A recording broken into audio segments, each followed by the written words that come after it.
The chair will call the meeting to order at the Polk County Board of Supervisors, 6:02 p.m. Clerk will call the roll, please. Brad Olson. Here. Doug Rowdy. Here. Chris Nelson. Here. Tracy LeBlanc. Here. Brian Masters. Present. Michael Pritchard. Here. Jim Edgel. Here. Tim O'Connell. Here. Larry Jepson. Here. Jay Lucas absent. Excused. Michael Larson. Here. Russ Arkan. Here. John Bonaparte. Here. Joel Demmeling. Here. Chair Joe Hanson Here. is here. 14 and 1 absent. So Okay. quorum. We have a quorum. Please join me in the Pledge of Allegiance. I pledge allegiance to the flag of the United States of America and to the republic for which it stands, one nation under God, indivisible, with liberty and justice for all.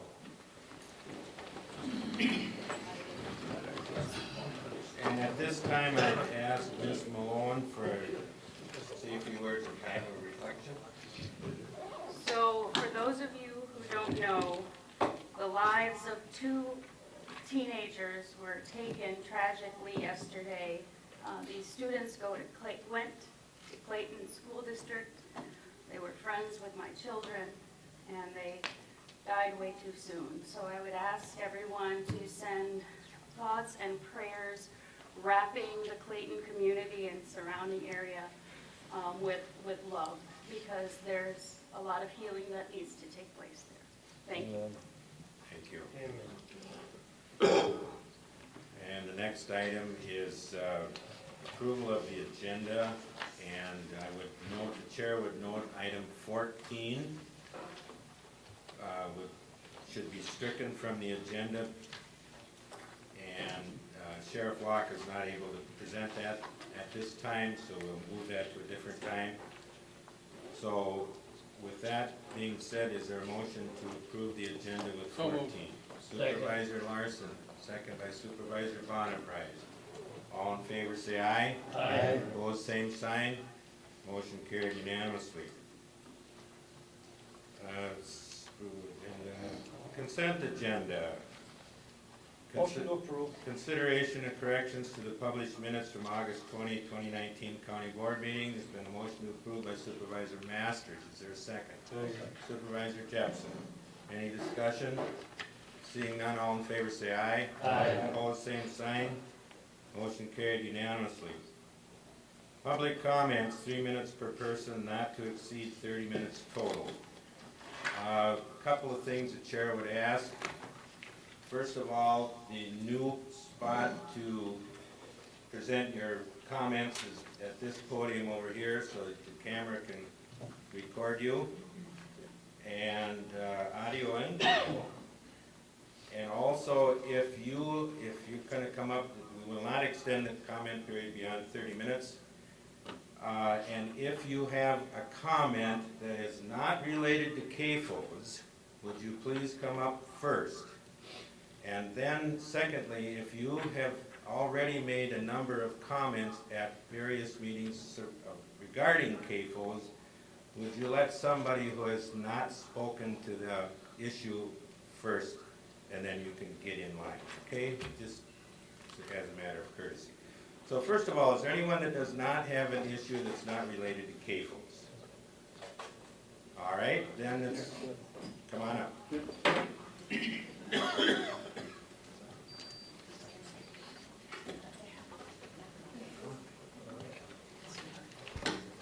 State your name, please. Bradley Arkell.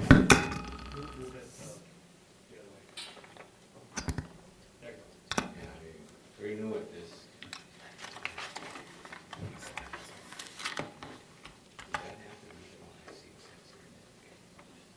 Okay, I am up here today because I know that before the board, you guys will be discussing the tourist rooming house changes in the ordinance that the committee has passed on to you guys. And I wanted to voice some concerns on the proposal that was passed through to you.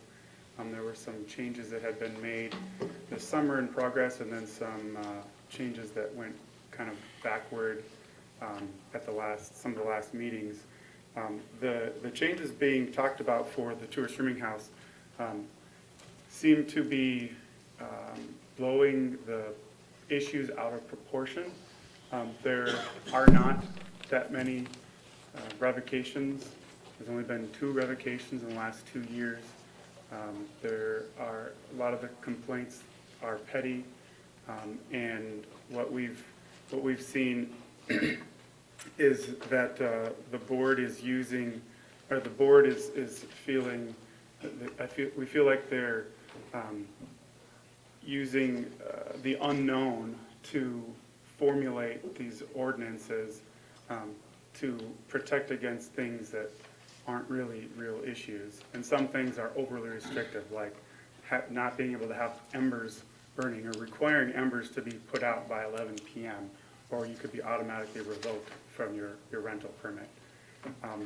There's the biggest thing that we feel is the due process that's being denied through the automatic revocation without being able to be heard before the permit is pulled from the violations. And if we're not able to be heard before a permit's pulled, it's denying due process.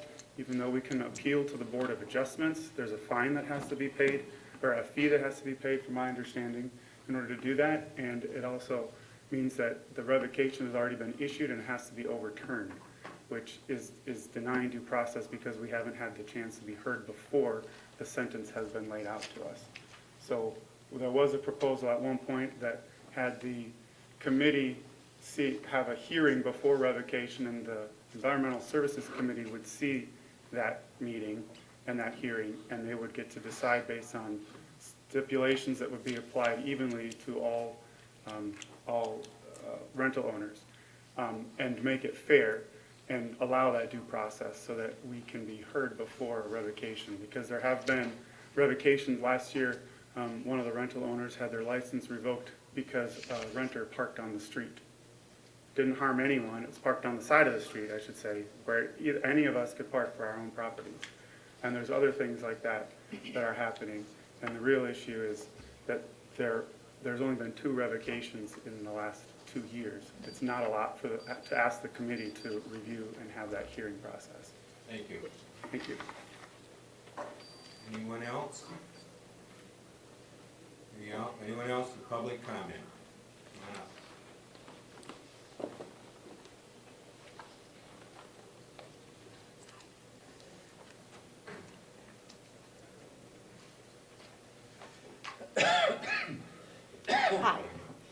Hi, Karen Demerit, and I'm at 736 Bear Trap Lane, and I'm on Bear Trap in the Amory, Lake Wabagasset area. And I too am following what's been said regarding the tour lodging, and I guess I'm just really concerned. I do VRBO, have for years as a renter. Never had a problem, never had people say, you can't do this, you can't do that. There's there's a little book waiting for you, and you go through it and you follow the rules. And I guess you could say that about anything. There's rules everywhere. But to set up more rules for what and for who, I don't understand that. And I just hope that all of you sitting in these chairs tonight really look at that and say, it's okay the way it is. I rent now just 4 times in the summer to people, and they're wonderful people. They're nice like you and I. They really are. And they follow the rules. Our neighbors, my gosh, they're inviting them over to get together at night. We have no problems with our neighbors. And I just hope that you really are fair with what's happening and what's being talked about these last few times. Thank you. Thank you. Any more comments? Any more public comments? Any more public comments? Come on up, sir. On any subject? Any subject, absolutely.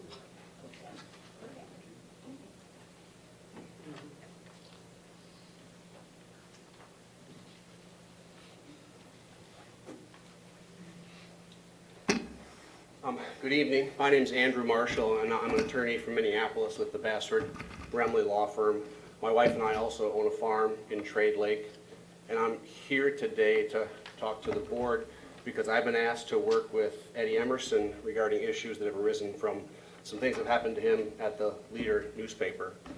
It's been reported that one of your board members, Brad Olson, spoke to the Leader, and along with another representative perhaps of the dairy, and that following that conversation, Mr. Emerson was taken out of his position at the newspaper, specifically reporting on CAFO-related issues. And so the question I have for the board, and maybe ask for clarification, number one, what were the communications that Mr. Olson had with the newspaper? And number two, does Mr. Olson speak on behalf of the county? Thank you. Thank you.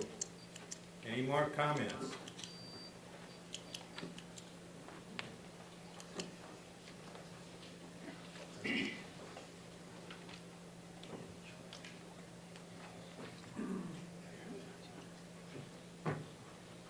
Hello, I'm Kenneth Nickel. I've spoken at a couple of these meetings. I sent the board a lengthy letter, so I won't take the time to address that, but I do have one very specific thing that I'd like the board to address, and that is whether Mr. Olson has a conflict of interest. Is he a member of Burnett Dairy? It's pretty clear that Burnett Dairy intends to profit from a CAFO, and so if he is, for that and the reasons Mr. Marshall, the questions he raised, he needs to recuse himself. The other thing I'd like to raise is there's been a number of people that spoken at these various meetings, but no one from Burnett Dairy has actually stepped up to the plate and said, we're from Burnett Dairy and we're for the CAFO. So if they are, say so. Don't hide in the weeds. Let everybody know your position. Thank you. Okay. Next, please.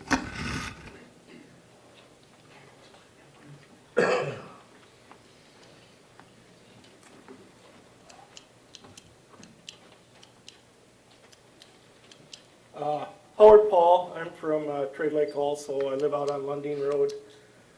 I grew up in Iowa. My brother was a hog farmer until he retired out of it. I see an area in Iowa very similar to what you guys have here in Polk County. It's called Dickerson County. I'm sure everybody's heard of Lake Okoboji, Spirit Lake. They have 30,000 acres of water in Dickerson County. They have no CAFOs. Dickerson County is one of the few counties that does not have any hog CAFOs, and the reason for that is they know what a precious resource they have, and they're protecting it. There's evidence that CAFOs produce issues with water, with health, with environment, and this is a study done by two professors emeritus at the University of Iowa. One also has a degree in environmental sciences from the University of Wisconsin, and he also has a degree in ag economics. If you read this report, you will also see that large-scale industrial farming like this does not benefit the community, it doesn't benefit your local farmers, it puts them out of business. So that's my comments for tonight. I think we need to learn from where other people have gone, and to take a good look at Iowa and Carolina would be a good place to start. If anybody's interested, I have cards here that will get you this report. It's about 37 pages. So if anybody's interested, let me know and I'll get you it. Thank you very much. Thank you. Any more comments? All right, ma'am.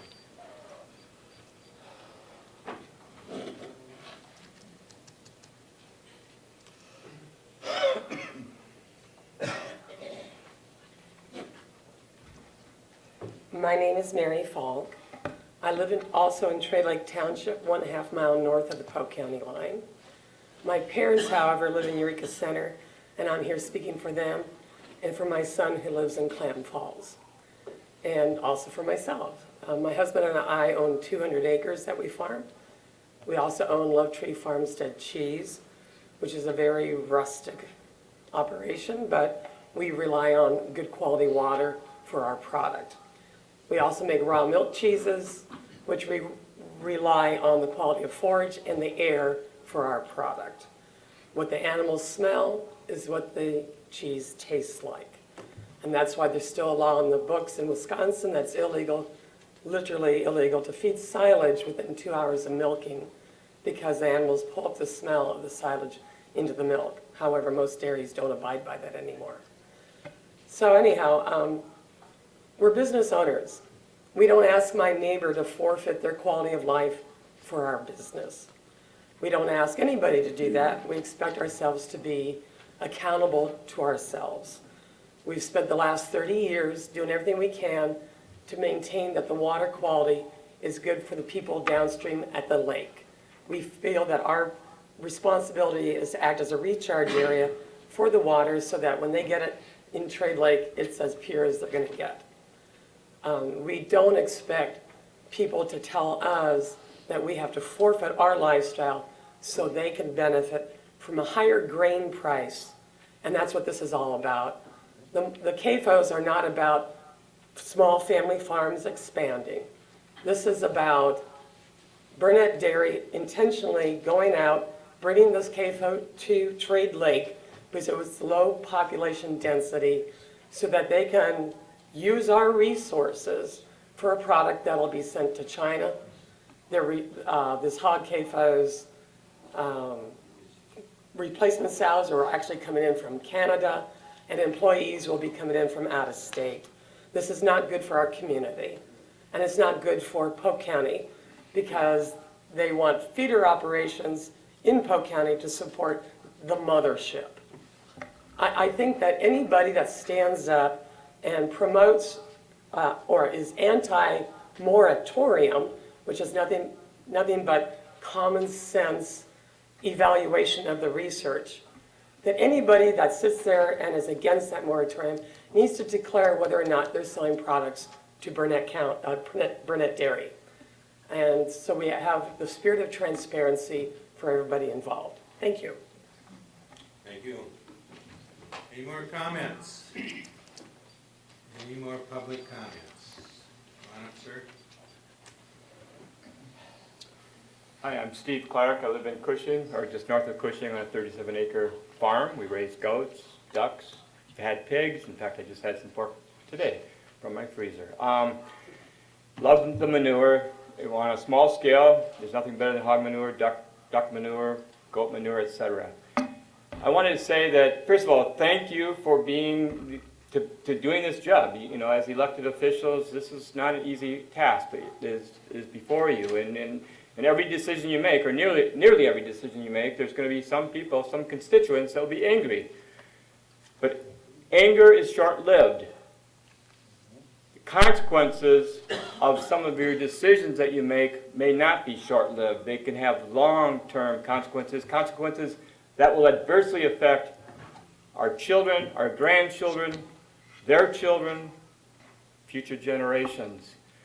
So political bodies need to have political leadership, and leadership requires discernment. Discernment necessitates study. And I'm glad you have another month to study this. I would encourage you not just to go to a CAFO farm, but visit some of the small farms like Mary Falk's farm. Not my farm. Mine's not a model farm. I try, but there are farms out there that will be adversely affected by any decision you make supporting the big, large CAFOs. It's like saying, well, we support all streets, and then allowing a 12-lane superhighway to come in and obliterate a local village and all the neighborhood streets. Well, we support all sizes. No, discernment is necessary here because it's not the same thing. Farming is wonderful, and the industrial model of agriculture is not so wonderful, and it truly could destroy what is. I had a group of people come up for a cider pressing party on Sunday. They were like, wow, this is like the most beautiful area we've ever seen. And when I told them about what was possibly going to happen, they were in total disbelief. They said, you've got to stop this. Don't people realize what the gift is here in Polk County? This is special. So I'm just asking you, thank you for doing this job, but please do it right, because we're all counting on you, and the future is at stake. Thank you. Thank you. Any more public comment? Yeah.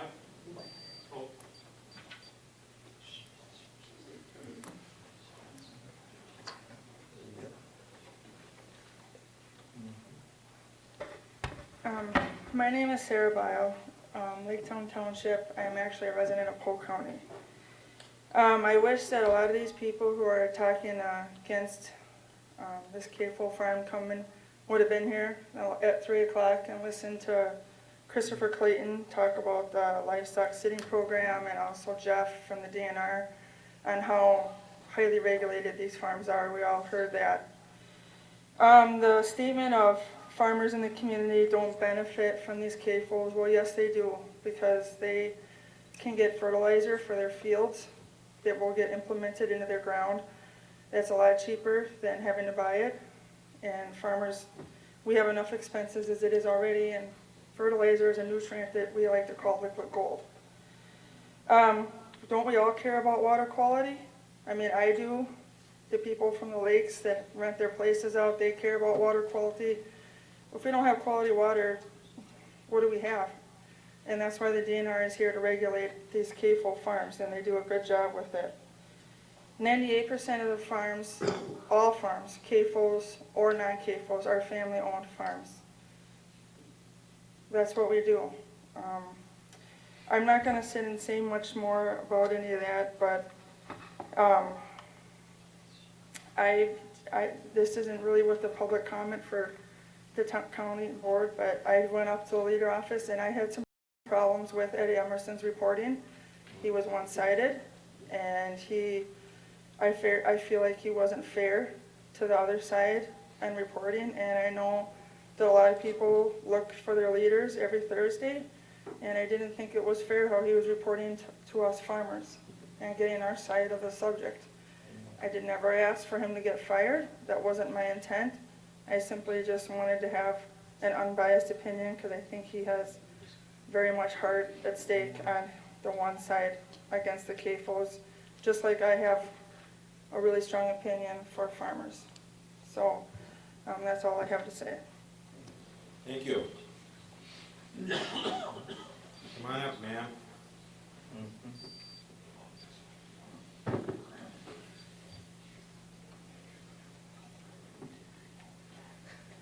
Mary Curran. I live near Cushing, been a country person for about 40 years, and I really am very invested in this area in many ways. Now, first of all, this hog K-Full that we are mostly really scared about is not family owned. It's owned by an outside corporation from Iowa. Okay, second point, on the manure.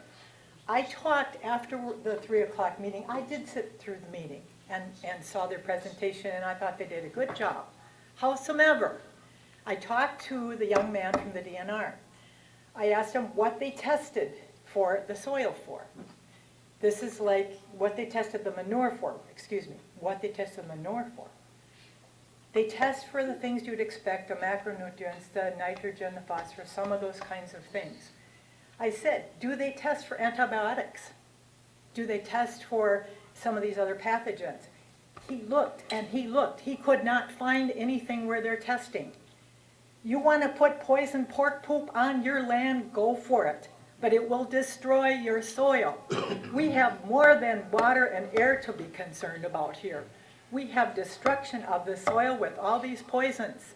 And you know, when they put 26,000 pigs on 36 acres, you know that density has got to require a lot of drugs and a lot of antibiotics, and they already expect 5% of them to die anyway.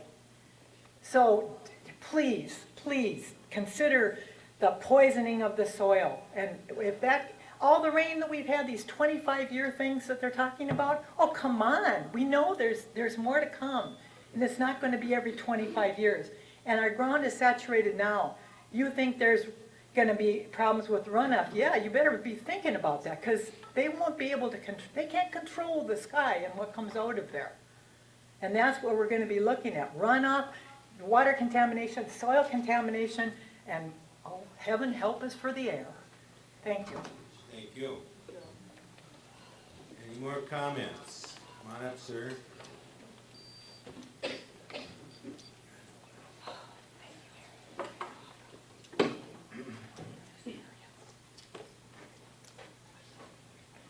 Good afternoon. My name is Scott Weinberg. I live just to the west of Milltown. I'm not going to talk to you about all the negative environmental impacts that CAFOs could cause. There's more than enough evidence to be had for that. Now, there are some in our community who have chosen to spread fear amongst the local farmers, those being, from what I understand, Burnett Dairy and Countryside Co-op, because they, from what I understand, will receive substantial financial gain if CAFOs do come to the area. Now, I'm here to say that, well, they've spread fear amongst the farmers by implicating that those against CAFOs would like to enact regulations that might negatively impact the farmers, and nothing, I'm here to say nothing could be further from the truth. We do not, I'm against the CAFOs, and we're not here to negatively impact the farmers, the local farmers. Now that said, there must be some ordinances passed, I believe, in order to protect our air and water resources, as well as the property values of the local residents. We have to work together to work this out so that we do not impact the livelihoods of the local farmers or the tourist industry or the quality of life of the local residents. And if we don't sit down together, there's no doubt in my mind that this will be worked out in court somehow, and nobody will be happy. It will waste a lot of time, a lot of money, and it'll just increase animosity from one resident to the other. And for these reasons, I would strongly encourage the board to enact a moratorium so we can work out a reasonable solution for everybody regarding this subject. Thanks. Thank you. Other comments?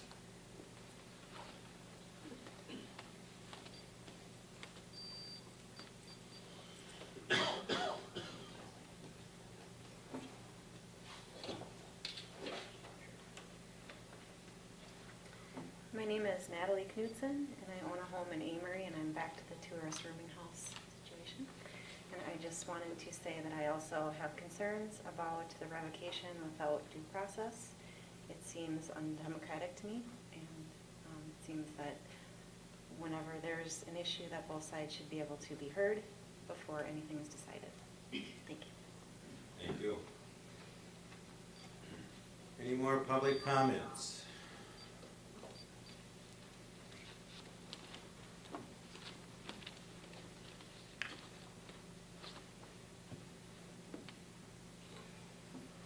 I'm Deneen Hoop, and I live in Balsam Lake, and I would like there to be a moratorium so that you can look at things and make good decisions about what's going to happen in the future. And when we talk about regulations, I want you to think about there's all kinds of regulations and laws. Does everyone follow them? No, they don't. And so regulations and policy is one thing, practice is another. So what's the policies going to be? But what is the practice going to be? Because there could be a lot of harm if we don't practice the policy and follow the regulations. And so I believe that a moratorium would be helpful in determining what we need to do and what we need to look at and how safe or unsafe, or there's a lot of environmental comments here. I'm sure I used to be a farmer. I'm not against farming. I don't think we should be dividing our citizens. I think we should be coming together and deciding what's good for all of us. Thank you. Thank you. Got time for one more or two more, I guess. Sir in the back, come on up. If you want to, you were up. Okay.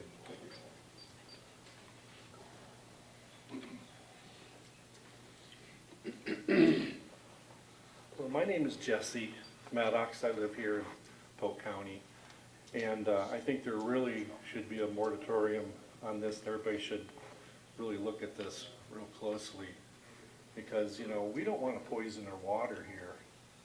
You know, and we're gonna be opening the door to something that is gonna hurt our county. So let's really look at this.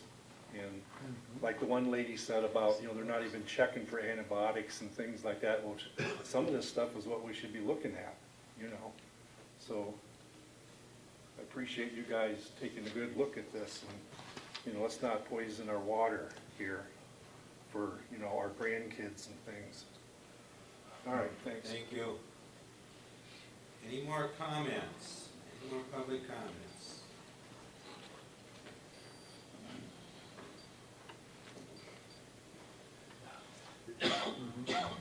My name is Richard Arkell, and I'm up in Little Balsam Lake, just up here. I own a rental property with my brother who spoke earlier, and just talking about the tourist rooming house issue that you guys will be talking about later tonight.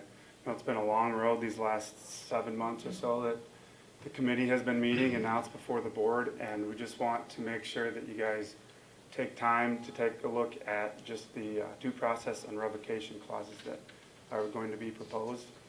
We just want to make sure that it's done correctly and that our voice is heard and that there is a hearing before revocation actually happens, because that is what the law requires for due process. So thank you for your time. Thank you. Any more comments? We have time for one more.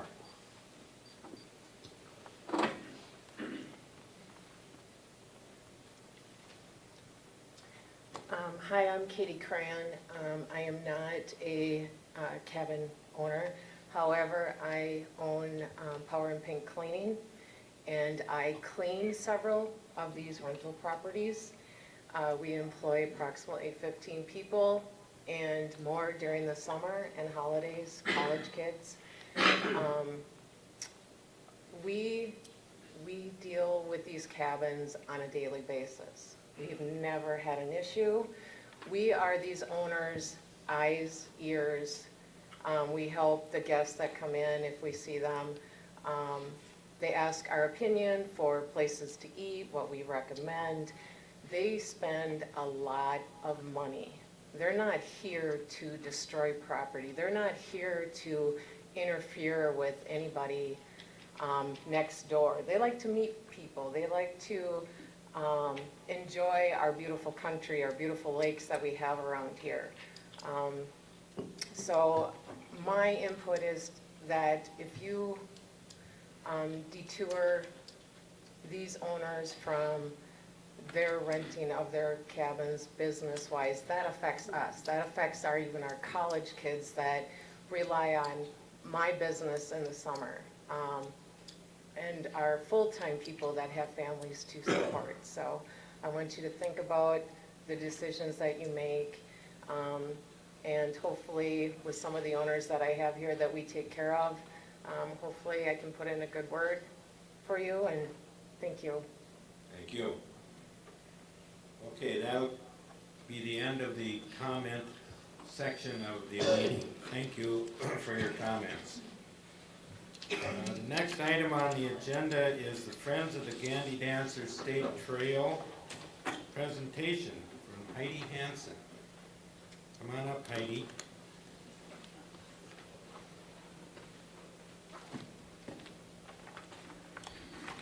Hello, and thank you for hearing us and allowing us to present to you today. Like I said, my name is Heidi, and I am here with the Friends of the Gandy Dancer State Trail.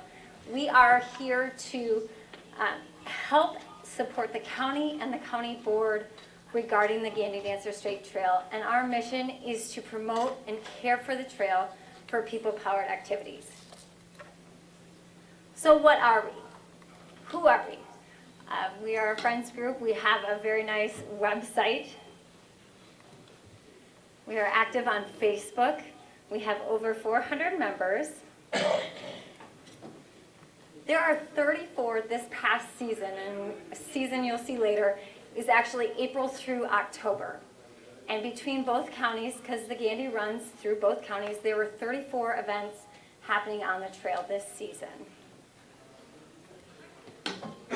And one of our goals is to help promote the trail, help promote all these events, and some of these events are the Friends of Gandy, some of them are other events that are happening in our community.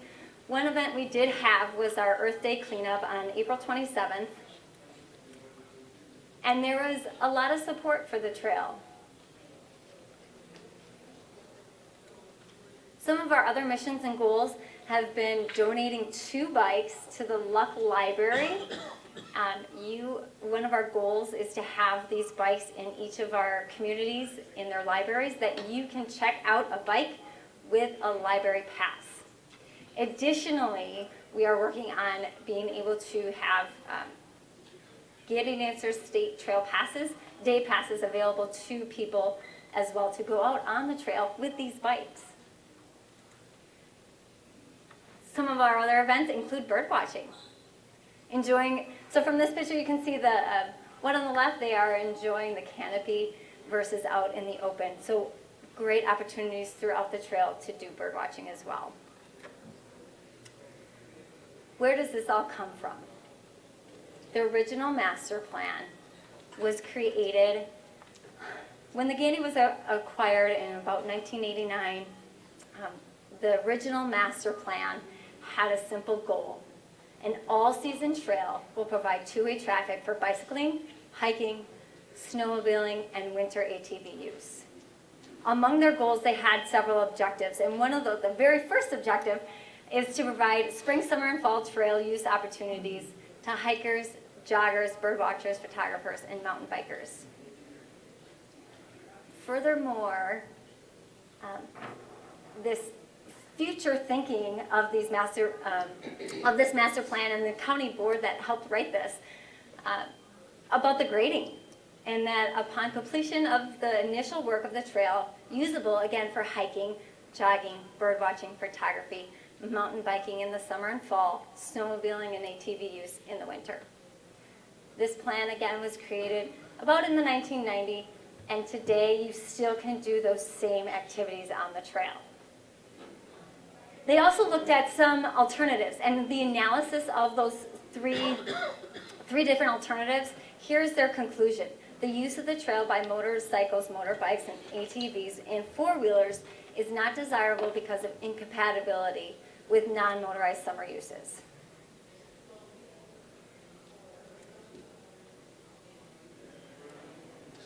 To kind of support that statement, there was a study done on the Gandy Dancer Trail, Burnett and Polk County, and this was done by the UW Extension, the DNR, and UW-Madison.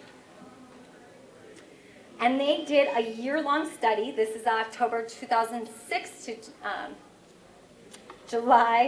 September 2007. That's hard to see those last couple of months there. But if you can see this, 37% of the trail use happened in June and July, during those people-powered activity months. I want to also note that over 4,600 trail users were surveyed to create this graph. And I've talked to people that remember issuing these surveys, volunteering to issue these surveys. I've also talked to people that said, oh, I remember that. I was there on the trail and got asked those questions too. So really need to hear that in our community. They also surveyed and talked to adjacent landowners. And this is a direct quote from that document, that adjacent landowners believed that their increased property values from proximity to the trail, increased land values also in proximity and adjacent to the Gandy Dancer State Trail. Chair, I don't mean to interrupt. Is this public comment or is this a presentation? This is a presentation. Okay, thank you. Presentation. So let's talk about the money. Here is your state trail pass. So all users are required to have a state trail pass while being on the Gandy Dancer. And this is the revenue specifically to Polk County, as you can see from 2011 to 2018. And it is a linear forecast projecting continued growth. And continued growth, and what that means for our county and our community, is increased economic value for the local businesses. We don't have 2019 on there yet, but we're hoping and believe that it should be also an increase close to that dotted line. We can further look at other studies. This study was done in 2013. It's the economic impacts of the Wisconsin State Park System. And we have grouped the non-motorized activities together because they are compatible. They are complementary uses on the same trail. Running, walking, bird watching, biking, wildlife viewing. This is the amount of dollars spent on those activities versus motorized sports. As you can see, it's a little under half, so just about half motorized versus non-motorized activities. Furthermore, here's the projection of uses. This is from the SCORP document, the current SCORP, which is from 2020 to 2014, again through the DNR, grouping the non-motorized activities together. And this is including hiking and running, dog walking, biking specifically on rail trails, bird watching and wildlife viewing, and that is what we've combined to create the non-motorized group versus the projected use of ATVs.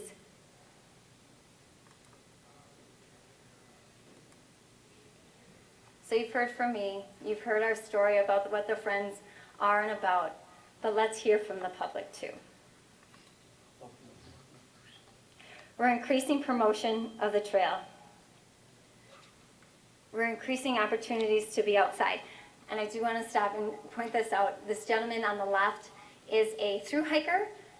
14 miles of the Gandy Dancer Trail in Polk County is also the Ice Age Trail. So this gentleman on the left is hiking the entire Ice Age Trail. So he's what we would consider a thru hiker versus the young man on the right playing around on a bicycle.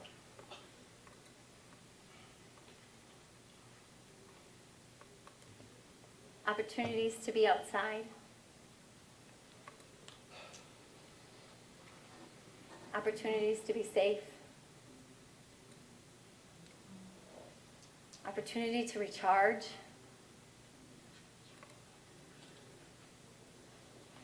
To be with our friends.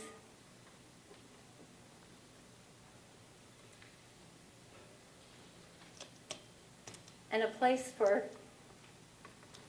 all ages. Sorry. And a place to spend money. This is a group of bikers outside of a local business.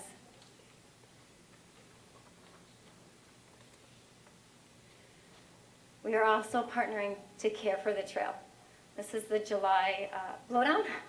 And as you can see, it was quite extensive along the Gandy. And our group spent about 61 hours clearing about 16 miles of trail. And then you can see from these pictures the trail movement of going was pretty tough there. And we are happy to partner with the county to promote the trail, to promote the communities along the trail. And we are trying to do what you are trying to do, bring people to our county. Bring more awareness to the trail.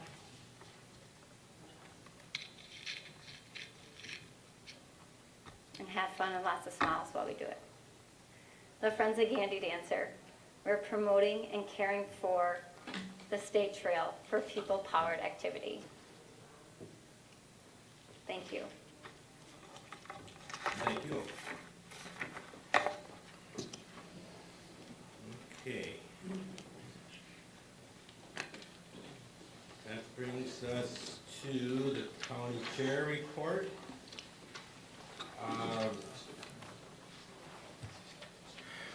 Part of the chair report is to tell about meetings attended. I attended the quarterly Polk County Towns Association meeting on August 29th, where I normally give a presentation to the town board members from the county on what's happening at the county level. And at that same meeting, we had a presentation on CAFOs from the DNR. Every bit as good as what you heard here tonight or this afternoon. There was not a representative there from DATCAP, if I recall. Meetings coming up, we'll be attending the WCA annual conference at the Kalahari Resort, Wisconsin Dells, September 22nd through the 24th. The chair is required, or the chair's representative, to attend the business meeting on Sunday at 1. And here is what we will be going through, 79 resolutions. As I think Supervisor Jepson has looked at just about all of them, or yeah, you're on that committee. They are not all recommended for passage, and these resolutions basically are lobbying resolutions. It's the position of the WCA on a number of these so that their lobbyists go before the legislature and with a unified voice on certain things that the county needs to do. All the way from Burnett County to all 72 counties. I'm not sure how many have resolutions, but quite a few different counties. At that conference, besides the business meeting, I believe Joe Demling is going to. Anybody else going? Johnny? All right. Some of the interesting things that happen there are the workshops, and there's about 20 or 30 different workshops during the 2 or 3 days that we're there, and very valuable information from those. So that concludes my chair report.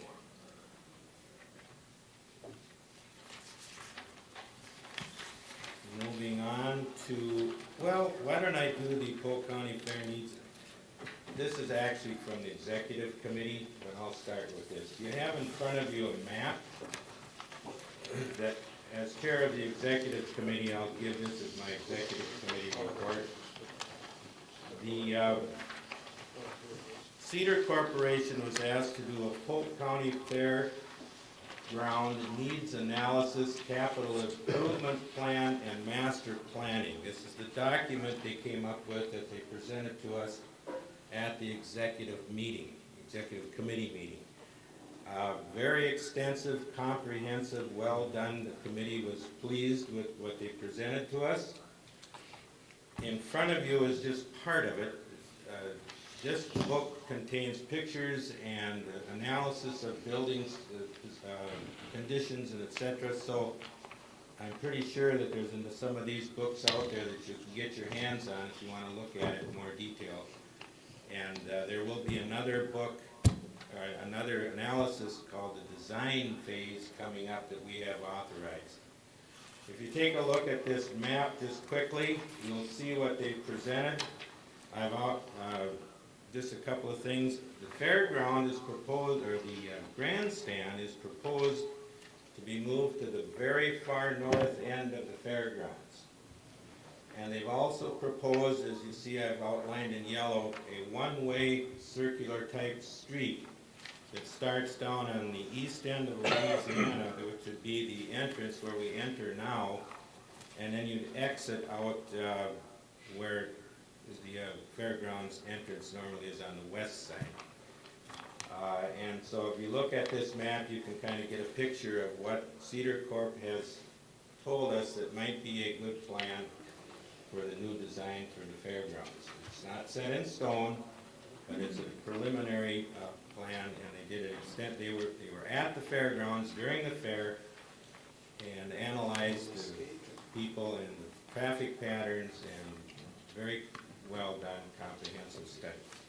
So that concludes my chair report and my chair of the executive committee report.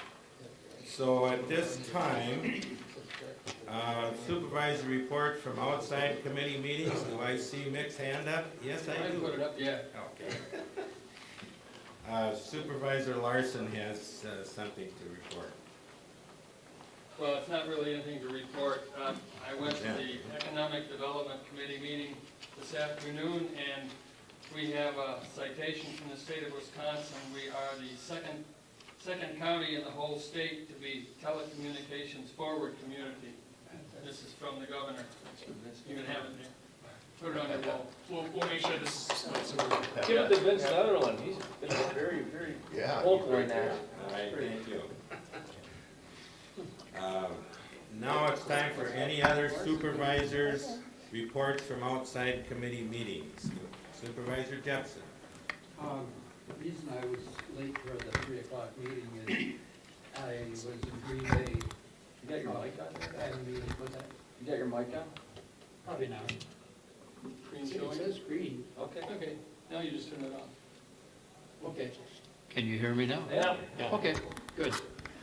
Yeah, as a former chair of Wisconsin County Highways Association, I'm now in the immediate past chair position, which means that I and about 2 other people represent all of the members of the highway committees in the state. And we're in the process today of planning the winter highway convention. And I was expected to be there. And so I went over yesterday afternoon and came back today. Thank God the semis were running fast today coming back on the freeway, and it made it possible to get back here at a decent time. But there's coming up in February, I'm sorry, in January 13, 14, 15, is the Wisconsin County Highways Association Convention. It's called Road School, and it's open to all the committee members across the state, plus the work crews at the highway department, the commissioners, and then we also have a lot of associate vendors who come in with their equipment and things like that for do demonstrations and presentations. And I know the plan is to invite the governor this year. Some years we have, some years we haven't. And so looking forward to it, and I think, you know, the committee will be going down there, and it's in Kalahari, or in, no, the other good one down there. Chula Vista. Chula Vista, yeah. And we have plenty of room there for equipment outside and inside booths. And there's always entertainment, there's hospitality rooms. It's a tremendous 3-day event. But what we're doing today is finalizing the agenda for it. So that's what it's all about. I will have 3 or 4 more meetings coming up this fall, October 7th and 8th in Minocqua, and a couple other ones. Some of these get to be a long ways away, but the car knows the way for most of them. Sure. Okay, thanks. Thank you. Any more committee reports? Supervisor Demling. I got, William gave me this because I missed the meeting. It's West Central Wisconsin Regional Planning. It's Polk County Community Housing Study. And it's just a flyer and a contact area of what they want to do and stuff. So I will have them here if somebody wants one. As everybody knows, Polk County's got a way behind on housing. Okay, any more comments? Supervisor Olson? Attended the Largan Lake Association meeting here at the end of August. They had Jeremy Williamson there from Land and Water discuss some things, and I will say the decision that they came out of there with, not necessarily to do with the county, was quite shocking to me. They decided that you know, maybe the only way to really clean the water up was for everybody to leave, which I think is was certainly a refreshing thought to me. And then, Mr. Chairman, I'm going to ask your permission. I've been accused of a lot of things tonight in the last few days in an 11-page letter we all got. And I would ask for the chairman's permission to address that letter now. Go ahead, sure. So I had the clerk make copies, and I noticed she had put them on the table. So as everybody on the county board is, I'm quite well aware that I've been accused of a lot of things over an 11-page document. I noticed mine did not come with a name to it, so I named mine Campaign to Scare, Smear, and Intimidate Supervisor Olson. Apparently I'm too dumb to fall for any of those things. I have, so on page 1, we talk about Supervisor Olson manipulating board agendas to delay and ultimately defeat moratorium, and putting pressure on the leader. I'll get to them later. The 4th and 5th paragraphs talking about CAFO moratoriums. does not speak directly at all to just hogs, it speaks to all animals. And on the last one, in a little bit of history, the author said he was in Virginia in March through July. In our discussion at a committee meeting, he was out, I was told, testifying against the CAFOs. If that's true or not, I'm not sure. Page 2. The author attended Mr. Moline and later Mr. Sauer's deposition. Keep page 2 in mind. It will be very important later on. We'll jump up to page 5. The Brad Olson strategy. I would like to say up front, there's only one, and we will get to it, there's one sentence in this document that is the actual truth. The rest of it is fabrication, but I'm really quite pleased that someone took the time to think so highly of me that they had to write this letter. It says that Supervisor Olson and I had never met before, and I would have agreed with that, other than talking to Supervisor Rowdy, finding out where the author's farm was. No offense to me or the author, but about 15 years ago, I stopped and tried to rent his land from him. So we had met before, but a minor thing. At the end, everyone who came to that first meeting had their chance to speak in public comment, no matter, even though it was removed.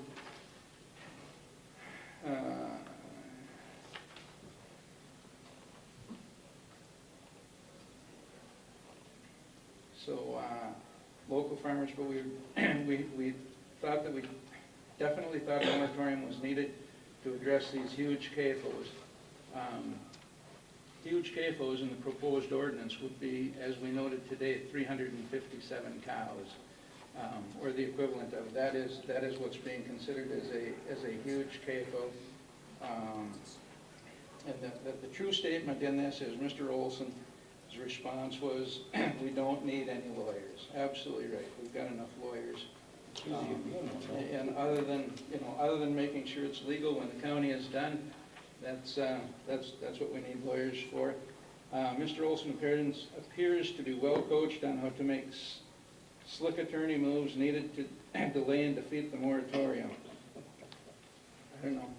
I know about 3 attorneys, and I guess I call it agriculture. It's common sense to me. Is he a spokesman for Burnett Dairy and Cumberland LLC? Is he a member, or does he otherwise have a connection with Burnett Dairy? If so, he likely has a conflict of interest that would preclude him from participating in board discussions. Well, unfortunately, over the last 4 years, I've spent less than $200 at Burnett Dairy. My milk goes to Ellsworth. Everything else we do comes out of Cushing, so I really don't believe that I have any ties to Burnett Dairy. Not only that, I don't like Burnett Dairy. I don't do business at Burnett Dairy because I don't like them. I won't even stop and buy cheese from them on the way by, even if it's Ellsworth cheese curds. The author knows for a fact that I'm not a spokesman for Cumberland LLC, which there again will come later. Page 6. It appears to be coordination between Burnett Dairy Cumberland LLC and Brad Olson. Well, there again, I don't even know what Cumberland LLC is other than reading it in the paper. I don't do business at Burnett Dairy, so I don't know any of the players. There you go. The author knows this is a lie, yet has chosen to print the lie in part of it. Desperation and a smear campaign. In concert with representatives of Burnett County Co-op, Brad Olson has pressured the inter-county leader to terminate reporter Andy Emerson or prohibit him from reporting on the CAFO controversy. My understanding is that due to the pressure from Burnett Dairy and Brad Olson, Mr. Emerson has been removed as the reporter on this issue. Well, the author should have had a better understanding. Mr. Emerson is has made announcements that He is running for seat District Number 1, which is my seat for County Board Supervisor. He's left it on my phone. He's talked to several people. In fact, one of the first people that he ventured to tell that he was running for County Board Supervisor was Gary King's ex-wife in Clam Falls. And so that was to Mr. King. That was my point. If he certainly has a conflict of interest if he's going to be writing about anything on the county when he has proclaimed himself to be my opponent in the next election already. Olson took the moratorium off the August 14th Environmental Service Committee meeting agenda, thus forcing it off the Polk County Board meeting. I'm surprised that someone who tells us at committee meetings he's a lawyer, I'm surprised that he would be against something that was procedurally and moved along. And the last sentence of B there is it is not clear whether the other committee members even understood that it was the net effect, what the net effect of the action was to have the meetings today and move the vote till October. The author has apparently no confidence in my committee members in environmental services. We have enough discussions in environmental services over a lot of different things that I have full confidence in my committee members on environmental services to fully understand and grasp the subjects that we're talking about.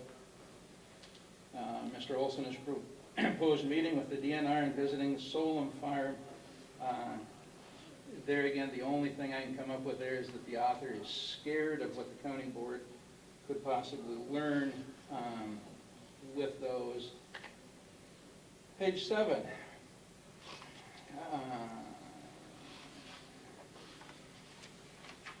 Can Mr. Olson objectively maintain such a balance given his behavior noted above, in particular his participation in these decisions, given his possible connection with Burnett Dairy?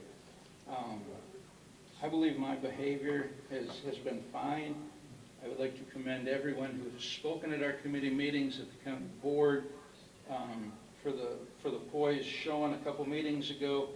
We did have some members, some people in the audience who started screaming and hollering and leaving and acting like children, but I have a 3-year-old grandson who doesn't usually act that bad.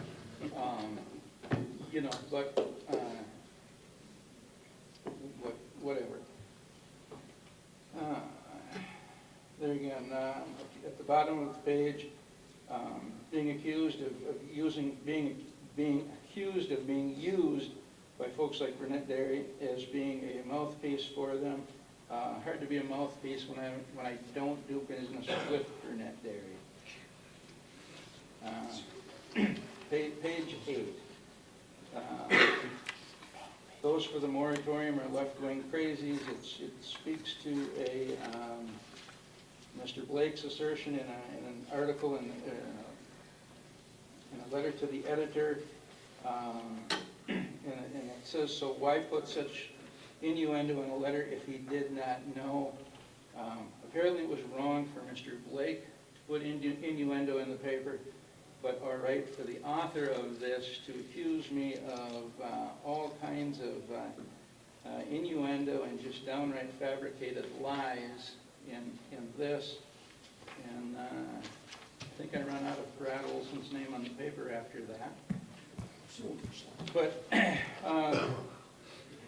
one last thing, we'll get back to page 2, I believe it was. Malia, did you have that ready to go up?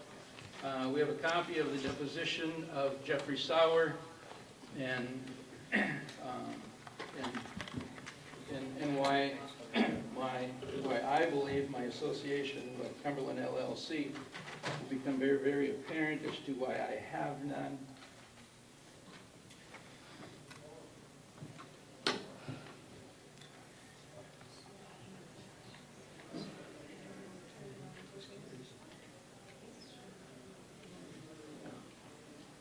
So this is the deposition by apparently Mr. Marshall, who spoke earlier tonight, of Jeffrey Sauer, who is my understanding from the paper, the hog guy in Burnett County.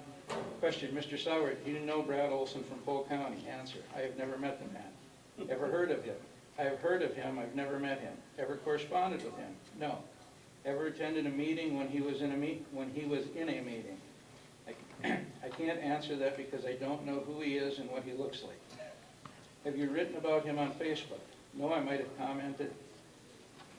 commended him on a posting that he did or shared something that he did, but I've never spoke with him. I've never communicated with him. I wouldn't know him if I saw him. Okay, do you know that he is on the Polk County Board? I understand that he is.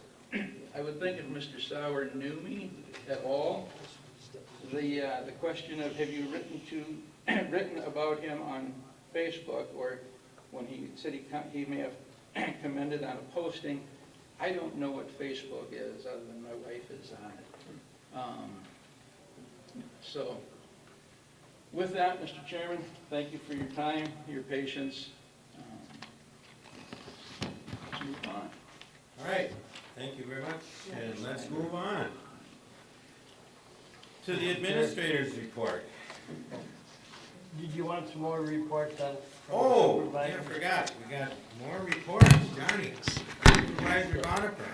A week ago, Saturday, I'm the representative for the Big Lake Church Pine Consortium, and they had their annual meeting at the Western Manor Servant Hall. And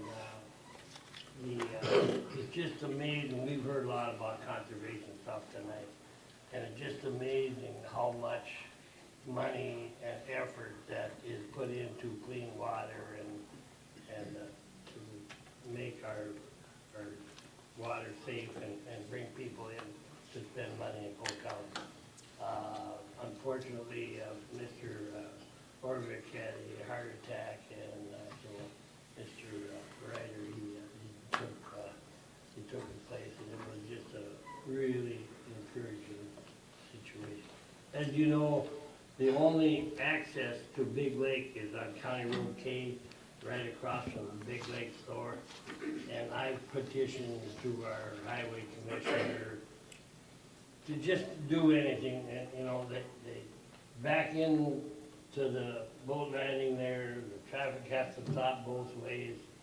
And it's just an accident waiting to happen, because the little kid, you know, will always run over, you know, from the truck back to the boat. And can we have a crosswalk, or can we do anything to make that safer? Yeah, there is a 35-mile-an-hour ordinance there, and everybody knows how that works.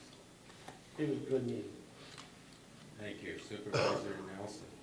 Yeah, Balsam Lake Rehab District had their yearly meeting this year, and I guess I just want to kind of jump on John's same comment is, you know, these, the people that live on the lakes, they just spent, they're committing $1 million roughly on an alum treatment in Balsam Lake, and that's the people that live on the Lake District. That's not the rest of the Polk County residents. So I guess I'd like to give a shout out to these homeowners that live on these lakes and these rehab districts, and the work they do and the volunteer hours they do and the millions of dollars they pull out of their own pockets along with county, but to keep that water quality. So I just wanted to make a comment about that. Okay, Supervisor Demling. You know, a comment on you is, I knew that was happening, because you had the same representative that we have, is Cheryl Clemens. And she has done such a fantastic job on Cedar. And when you're talking money, ours was $2.2 million that was assessed to the property owners around the lake. So it's a lot of money, but boy, it is worth it. Any more comments from supervisors and committees? Seeing none, we'll Could I move ask you on. one thing? Mr. Chair? Quickly. Could she have a report on the Fair Board met with Cedar, and we unanimously endorsed this plan? You already said that. Yeah. No, he didn't, but the Fair Board is on board, correct? We're pretty excited, aren't we? Bingo. Good deal. Yeah, moving forward with the Fair Board in the design phase now, that should be good. All right, that'll bring us to the administrator's reports. Mr. Osborne? Okay, and we're gonna jump around on my items a little bit because I want to get the budget recommendation presentation last. I figured, you know, it'll probably help our attention span right here. First, and probably the most obvious, we're videotaping tonight. I just want to thank Supervisor Nelson for kind of making sure that staff really was working on this, and I'd give him full credit in getting this done tonight. We did do some extensive testing. We tested the audio and the video at Health and Human Services, and we also tested at General Government last week. And just some basic information for supervisors. The little stick you have in front of here is your mic, and if you can always make sure to keep the light gray one in front of you. Unfortunately, we don't have enough microphones for every single county board supervisor, but I've been told that the span actually goes in a cone. So if it's right in between the county board supervisors, it should catch everybody with their audio. And also, I know you hear a bit of amplification in the air from the microphone, but one of the big reasons why we want to make sure that the microphone is in the right spot is it's actually hooked directly into the county's audio equipment in back. So if the microphone is a little askew, we won't get as good of an audio recording from that. Also, I've had some people ask what's going to be done with the video recording. It's our intention that it's not live stream because we weren't able to get that capability, but it's going to be taped, and the next day we will have both the committee meetings, because we're also going to be recording the committee meetings, and the county board. They're going to be posted to YouTube. And we'll have a link on the county's homepage that should easily direct people about where to go. So just wanted to cover the videotaping so that you're all aware of it. Chairman? Yes. Is this operation gonna be better than Skype was this afternoon? Oh God, I hope so. I do too. Yeah, that's kind of almost made me lose faith in technology right there. That was pretty bad. In fact, I'm going to talk to IT tomorrow, and maybe instead of, if there isn't a video component in Skype, it might be better if we just get a telephone. If we can get an amplification of the telephone. Sometimes low tech is the best tech. So we'll make that better. But fair points. Good point there. Next, just a couple different cleanup items. The Cedar Core study was mentioned. We did finish, Cedar Core did finish the fairgrounds study, which included a capital improvement plan, as well as a layout and a recommendation about the grandstand. We presented that to the executive committee as it was dictated in the original resolution. And the direction from the executive committee is they wanted us to draft a resolution to go on to the next stage, which is to engage for the design stage, which would really kind of make this more of a reality. Typically with government projects, you got to do the architecture and engineering, and then you got to build the thing.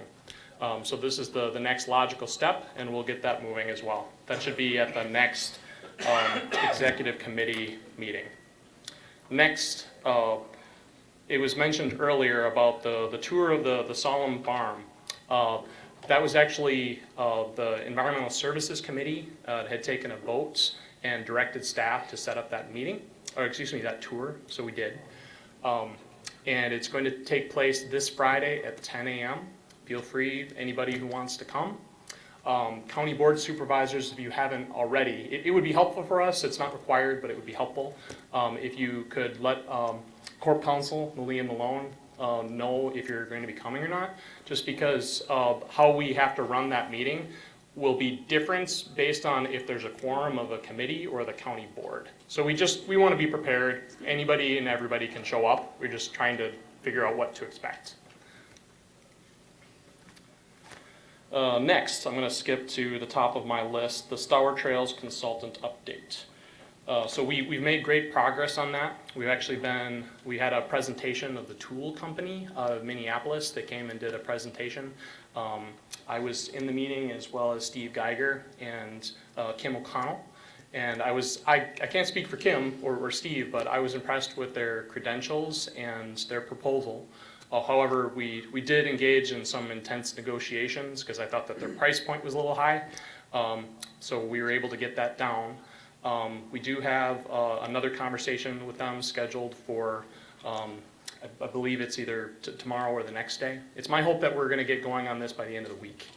I'm thrilled that this is kind of getting to the action stage because we've had a lot of discussion about what to do, and I think that this is the next step. Next, lime quarry update.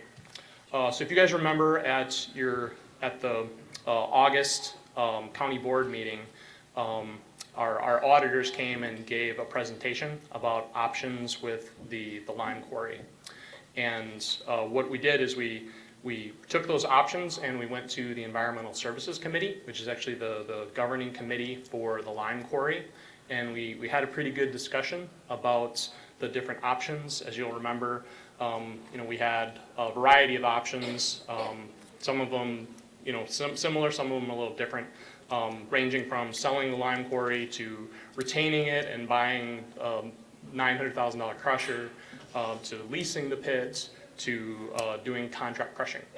So had a pretty good discussion at committee, and the committee actually gave direction to staff to prepare a resolution to do an RFP for contract crushing. So in essence, the county would still be in the lime quarry business, but we'd kind of be operating in a different way. But that is going to be on the next Environmental Services Committee, and depending on how it goes at the committee, it'll be at the county board level soon. Just a minute, let him finish his thing. Well, my next one is the budget presentation, so if anyone has any short questions, it might be a good time. On the lime quarry? Yeah. How come they only went 5 years instead of 10 years? What are you talking about? Study. I don't really understand what you're asking. That the corporation that we had do the study on the lime quarry, they went back 5 years. I think part of it was that there were not solid financials past five years. And it took a good deal of effort from our finance staff to be able to just get the 5 years. So, yeah, there's some different improvements that can be done there, but that's why we did 5 years. If you have any discussion on the lime quarry, let's do that at the committee level.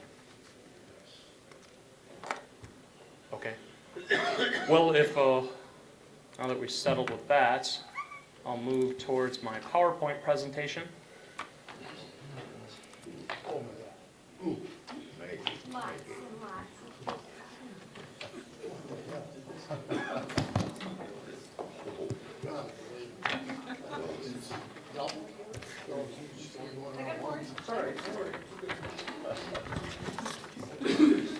And I also wanted to mention too, because I don't really have a spot for this in my presentation, but the General Government Committee actually made a request that we include MOUs with the budget presentation. Given the short turnaround, we weren't able to make it happen tonight, but we will make sure that by the time that the committees review the budget, we will have those for you.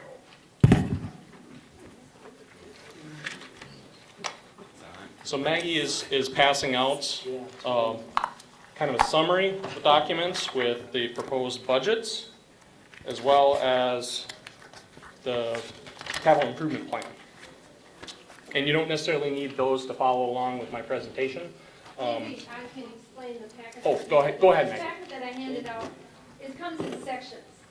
The first section is kind of an overall budget, it's kind of a roll-up, how much in total that we operate and what is our levy in total. That's the first section. The other sections are all committee reports. So each of your committees, you have all 4 of the committee reports. Each of your committees will be looking at these reports starting in October, I think. October starts. So, and this final is the CIP. Now, in October, there's time to review things, to make suggestions, to do technical changes. So what you're seeing is not the final. No.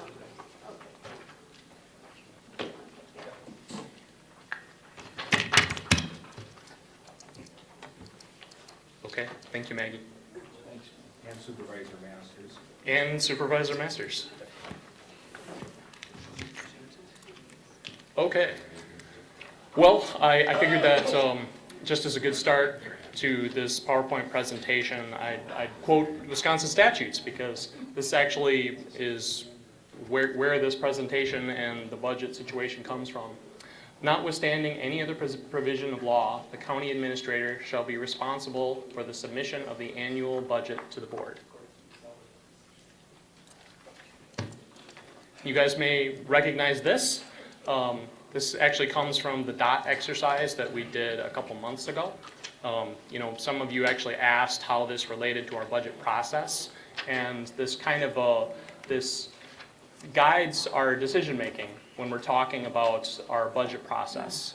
So if you'll notice, rank 1 is actually the one that got the most votes, and then we've got subsequent ones all the way down to number 7. But we use this as we're making our budget decisions. Next, just a little primer about how our budget process works. This was actually put in place under Dana a number of years ago. But we start with budget ceilings, which is, it kind of goes off the limits that were set the prior year. And we, instead of having, this was a bit of an adjustment for me, it was a learning curve, I admit it, because it kind of is a much different process than I'd ever done before in budgeting. Typically, in other government agencies, you ask what the department or agency needs, and then you kind of cut them down from there. What we do in this county is we give them a ceiling. We tell them, this is how much money you have. And we tell them, you've got to make it work with this. And anything beyond that comes in as far as a new funding request. And also by way of primer, because sometimes people forget what the county's role is in the different taxing systems. The federal system primarily uses income tax. The state also uses income tax, and they also have the 5% sales tax. Counties and the other local jurisdictions, we rely on the property tax. And the pie graph above actually represents a rough percentage historically of what the jurisdiction has been in the county. You know, when you get your property tax bill, approximately 22% of it is Polk County. 39% of it is your municipality. 35% is local school districts. And then we have smaller allocations for the technical college and lake associations. Next, this is a kind of a historical graph of the county's equalized value. And if you'll notice, number one, it's important to mention that this particular figure lags a year behind. So the number that we got this year actually represents the prior year. But if you'll notice equalized value, you can see that kind of the long housing bubble and the recession and the slow recovery.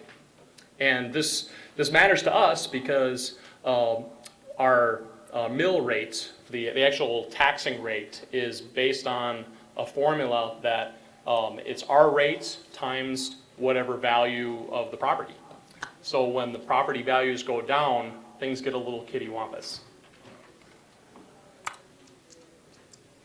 Next, we have a graphic here, and Maggie actually asked me to take a closer look at this because there's one particular place here where I think our graph might have went amiss, but kind of scrambling to get this done tonight. But the important part to mention is that property taxes from 19 to 20, we're anticipating that it'll be mostly flat, which is good news.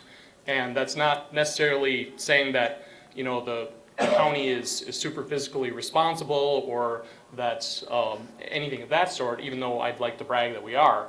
Part of it actually relates to what's happening with the equalized value.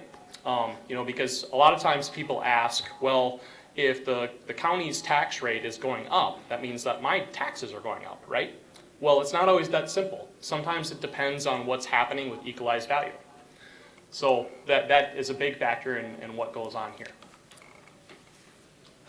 Next, and I also want to mention too, because I know some of these slides are a little busy, anybody who wants this presentation can have it, and we'll also have it posted to the website. Because I know that some of this is a lot to absorb. But if you'll notice, we've got the multi-year budget process. Polk, that's another interesting part of the budget process here. Not only do we consider the current year that we're in essence, we're considering a couple years ahead, which it's a good progression, but it's a good projection, and it gives county departments and administration a good glide path about where we're going to be. But the important thing to mention is what we're considering here is the 2020 budget. And by eventually approving this in November, we're not also approving 2021 because we can only approve one budget at a time. But if you'll notice, we do have revenues that are slightly going up, a little more than 500,000, which a good portion of that is actually due to net new construction. Counties in 2011, the state actually changed the levy limits where counties could, and other governments other agencies that use property tax could increase their levy by 0% or net new construction, meaning the net result of demolitions in the county and constructions. So we actually had a positive net new construction, and similar to equalized value, this also lags by a year. So we'll have a graphic later on that'll actually speak to the exact amount that we got, but a significant portion of the new revenue actually comes from net new construction, and we actually are fortunate we're going to see some increased state aids. Next, we have expenditures, and if you notice, for the most part, it's pretty flat. I mean, it does go up slightly, but I think that's actually, for governments that's our size, that number is pretty encouraging. Next, you'll see the what the impact between 2020 levy and 2019 levy was, either positive or negative for different departments.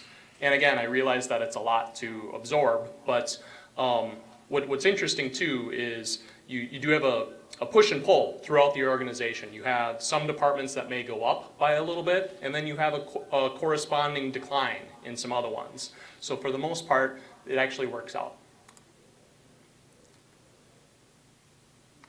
And if you'll notice, the levy has only increased by about $11,000, which I think is pretty good. Now, this next slide kind of emulates a form that we have to fill out for the Department of Revenue. And you'll notice the tax levy amounts, and then we've got our amount of debt that we traditionally do, the net new construction, which you'll see the different percentages right here. Last year, net new construction was approximately 0.84%, and this year it is 1.13%, which last year that was about 163,000, and this year it was about 221,000. Now you'll notice that there are there's certain things that we have to take off. A number of years ago, actually I shouldn't say a number of years ago, I think it was just a couple years ago, the state changed the way that they charged businesses for personal property tax. So in essence what they did is they kind of they eliminated it, and they knew that it was going to negatively affect the different taxing jurisdictions, and the legislation was an effort to make us whole. But if you'll notice here that it actually negatively affects us. It doesn't make us entirely whole, but it's pretty close. And if you notice here at the bottom, we do have money that's in the contingency funds. This isn't new money that is budgeted. It's kind of a carryover from year to year. Our contingency fund is one of the sources of revenue that we have in case really bad stuff happens during the year. Also, you'll notice that we did budget a sales tax increase, approximately $125,000. sales tax has been performing at historical levels. And actually, we got an email today from Forward Analytics, which is actually a data crunching company that's affiliated with Wisconsin Counties Association, that predicts that our sales tax will actually overperform that. But we don't want to budget the full amount, because we do want to be somewhat cautious with our sales tax, because if you over budget, then in essence you've got to make it out somewhere else. Also, you'll notice at the bottom, we do have a couple of asterisk items. We have a couple programs where the county, in essence, levies the tax, but it doesn't directly affect our tax levy because it's not levied countywide. Like we do have bridge aid. This year it's budgeted about $73,000. And also the Indian Head Library, which is it is $897,361. Both of those are not included in our tax levy calculation. And important for the Federated Library, that is not levied countywide. If your municipality has a library, you're not charged for that. It's for the people who don't have a library, or for the people to reimburse if our residents were to go over into a different county and use their library. Next, we've got personnel. So if you'll notice, 2019 to 2020, we did see a small increase in our full-time equivalents. That's what FTE stands for. And we've got it broken down by the different categories that you guys have traditionally seen in your annual reports, as well as the budget pages. And Maggie wanted me to mention this too, that this could be changing as we work through some of our technical adjustments, but during all of our budget meetings, I made sure to mention that if we have new positions, that they better bring a funding source. So the positions that were approved actually are funded through grants or through non-tax levy sources. And actually a good example is in our community services departments. We actually had a position in economic supports, which the consortium that we're a part of, they wanted this additional position, and the consortium is actually going to be paying for it. So it's not going to be an additional cost to the county, but it does show up on our FTE counts. Next, I talked a bit earlier about new funding requests, and we've broken those down into two categories. First one, kind of the cost of operations and continuing what we're doing. I think in the later pages I refer to this as choices by administration. And also we have policy changes, which have traditionally been handled by the board, and we relate to changes in service, and also a lot of outside agency requests will come, or requests that come from elected officials are generally considered matters of policy. And in the next couple pages, you'll see, and this is a kind of an edited list. When we started our budget process, I think we had between $1.5 and $2 million in new budget requests, which is not unusual when we're talking about the budget process, because a lot of times people will ask for something and then there's a negotiation, and we winnow that down to what they actually need and what we can afford. But if you'll notice, we do have some different projects here, and we've got a description of how they were dealt with. A good number of them we're completing this year because we have additional room in the 2019 budget. Some of them we're completing with current staff. And you'll also see some notes that they're only going to be funded if the grant's approved. You'll notice that with our Criminal Justice Collaborating Council.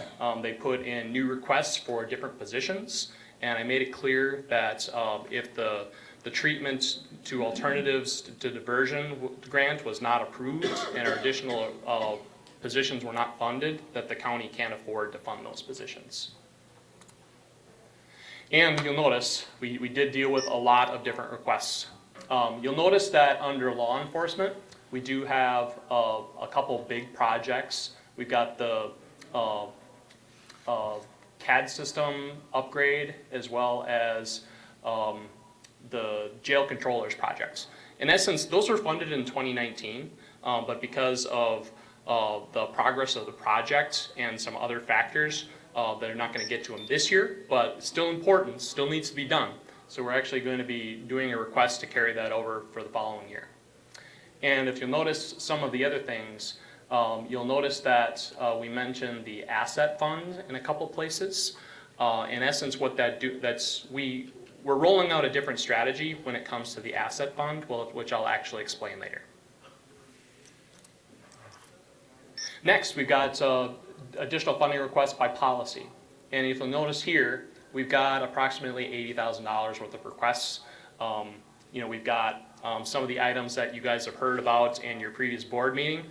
We've got a request from the Economic Development Corporation for a marketing campaign, for which the county would contribute, and the different businesses would also contribute some matching funds, as well as the fair, museum, clerk of courts, county clerk, and the tourism society. And next, I just wanted to cover some trends that you'll be seeing when you guys really dig into this in committee. And one of the trends that you'll notice is reallocation of resources. And one of the examples that you'll see is actually in our land information department. We've actually chosen to go in a different way with some of our staffing. And by doing that, we'll be able to increase funding for interns and seasonal help. And that comes from kind of observing the operations and also listening to some of the concerns of supervisors who said that some of the staff in land information is having a hard time keeping up with the work. We did look at some creative solutions. One of the challenges is that there's not a steady stream of work all throughout 12 months out of the year. There's definitely a spike during spring, summer, and fall. So it's our hope that actually by using interns and seasonal help, that we'll be able to offload some of the more basic tasks that some of our land information staff deal with, and that they'll be able to deal more with enforcement and some of the other items that we've been getting behind. It's important to mention too that by looking at this change in personnel, that we'll still see a net savings. Also, I mentioned this earlier, but I'm proposing that we use our asset funds in a different way. This kind of struck me.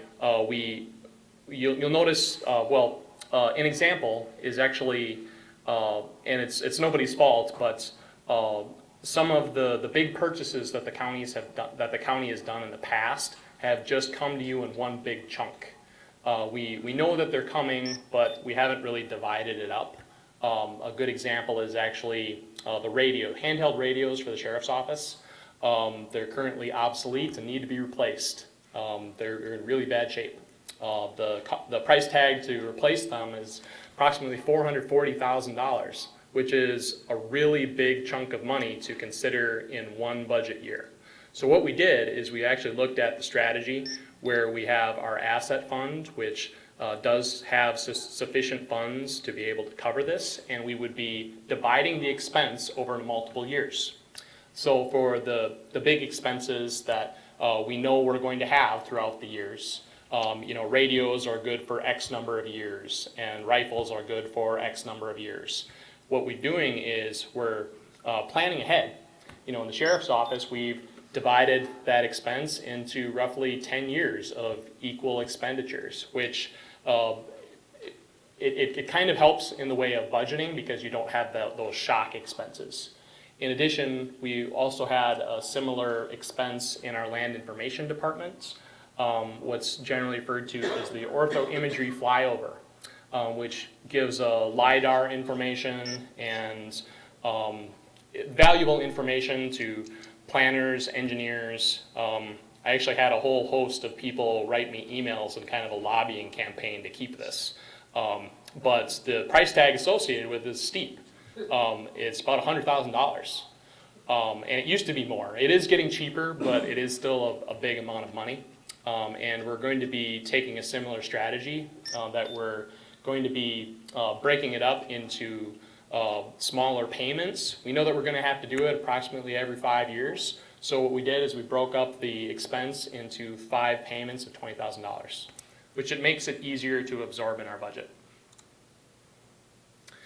Next, just want to briefly touch on our capital improvement plan. And I just want to say that this is a work in progress. You know, this is pretty much the way that we've done it in the past. I have heard different concerns from supervisors and staff saying that they want some changes to the way this is done. But for this year, this is the way that we did it. It's my intent to improve this in future years.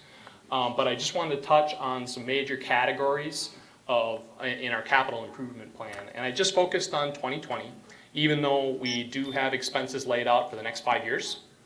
But one of the biggest departments that has capital needs is actually our public works departments. You know, they had approximately $780,000 in equipment requests for this next year. The good news is the way that it's budgeted in public works departments is actually we've got kind of a pooled cash, like a funds, equipment fund that we use to pay for it, and we get paid back through work that's done on projects. You know, we actually include an equipment charge in our bills when we do work, and we get depreciation, and we also we do quite a bit of work for the state as far as snow plowing and different maintenance of roads, and we can recover that. So that is actually, it's revenue neutral. It doesn't hit our levy.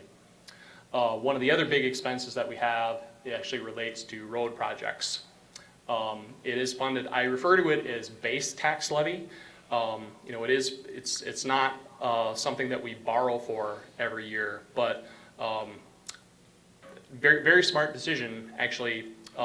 You guys built it into your tax base, and we budget about the same amount every year, and we anticipate that actually we're going to be getting more in general transportation aids.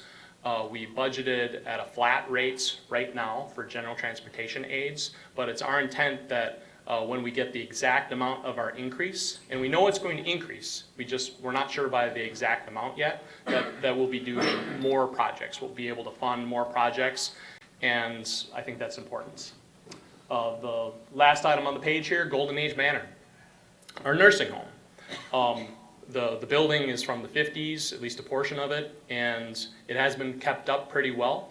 But to our staff's credit, we've actually been budgeting approximately $200,000 every year to deal with capital projects, do preventive maintenance, and stay ahead of things. And these are actually funded with net assets, which is commonplace in nursing homes. It's not uncommon to fund capital improvements that way. Next, we've got the sheriff's office. I mentioned earlier that we've got some big projects that are being funded through the capital asset funds. We also have carryover from the 2019 budget for unfinished projects.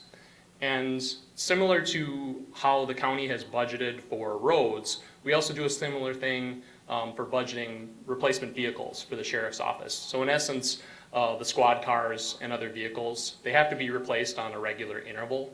And it's something that has been in the budget for a long time, so it doesn't negatively affect our tax levy. Now, next steps. So tonight we're doing the proposed budgets. Maggie mentioned correctly, in October, the different committees will consider their budget recommendations, and it's my hope that County Board Supervisors, you'll look at the materials that we passed out tonight, as well as the stuff that we will include in your agenda packets, and come with good questions.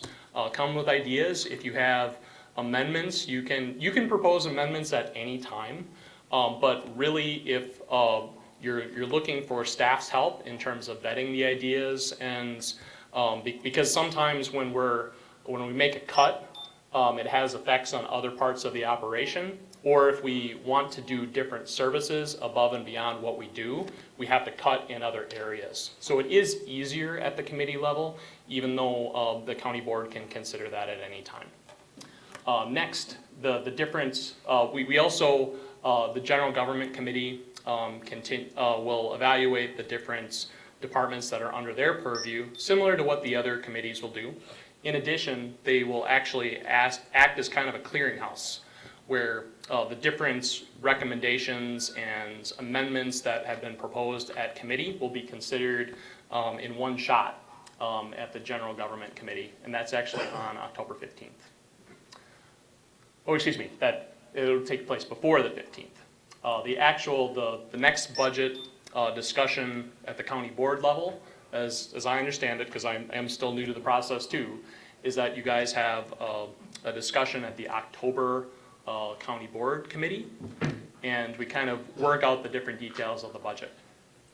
In November, we work out the different technical amendments because like I said, there will be technical amendments. One of them that I mentioned is actually, that we know about right now, is our general transportation aids, which we know is going to be a positive thing. But as we work towards finalizing it, we will have some technical amendments to consider. They won't be matters of policy. They'll just be working around the margins. But we do want to make sure that we give ourselves time to deal with that. And finally, the last meeting is scheduled for November 12th, where the county board will consider and adopt the budget resolution.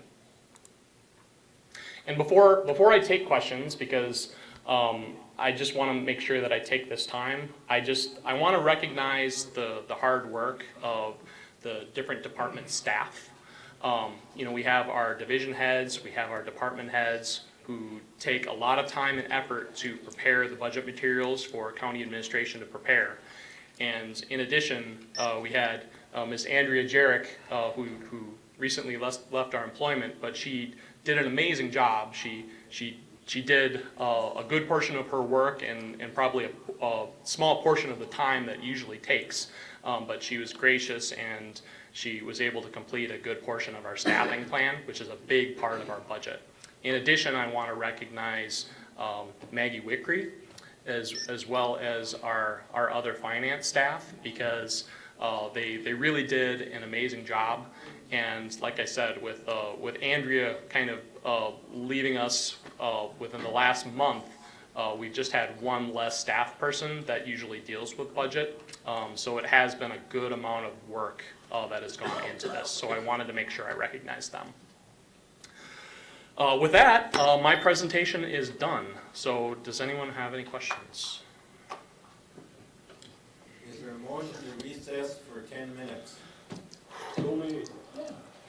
Supervisor Demling, second Supervisor Carson. We will resume no later than 7:59. It is hot in here.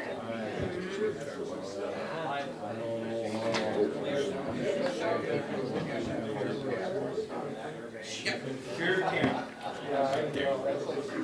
To give you an update too, we're going to try to move forward with the ordinance.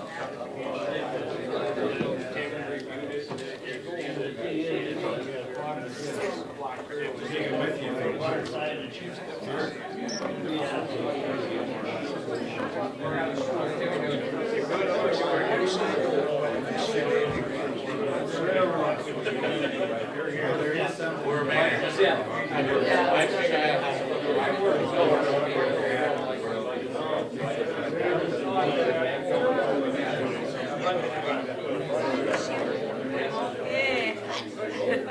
Good morning. Hopefully. I guess that's all any of us can say. That's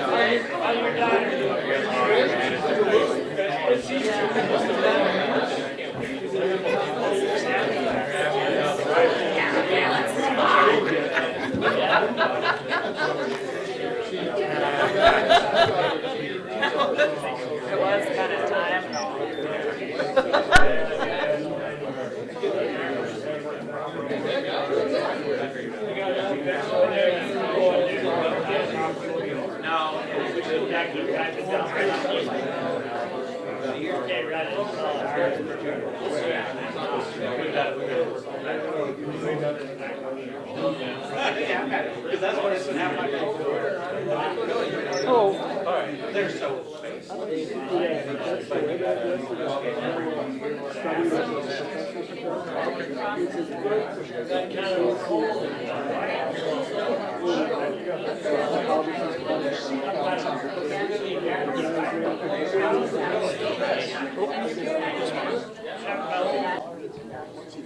Oh, yeah. Supervisor Master. You're welcome. Thought we were using the gavel now. That too.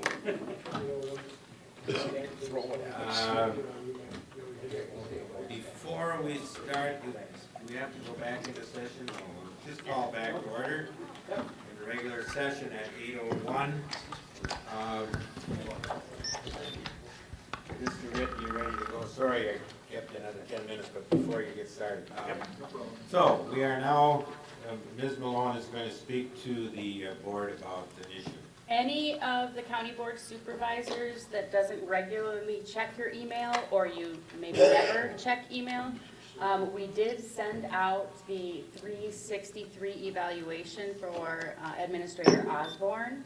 And I know that some of you do not like to go on your computer, and what Darlene and I would like to do is offer ourselves as helpers. You can come into my office or to Darlene's office over the next week or so, and we will get you set up and walk you through it. But it's really important that as many people as possible participate in that. So please get a hold of one of us if you need help or have questions, or if you didn't see it in your email, let us know. We'll make sure that you get it.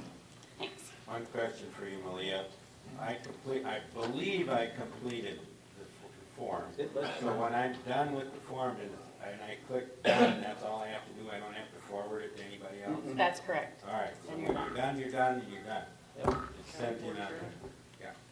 Could I ask, I mean, we have these new mics here, and it's hard enough, and I don't mean to be personal with supervisors or masters, but I cannot hear when more than one supervisor is talking at a time. So I'd ask the chair to ask all of us to refrain from talking in the background while other people are talking. Good point. I was surprised I didn't even hear Supervisor Master. Well, sit over here. Mr. Chair. Yeah, I feel your pain.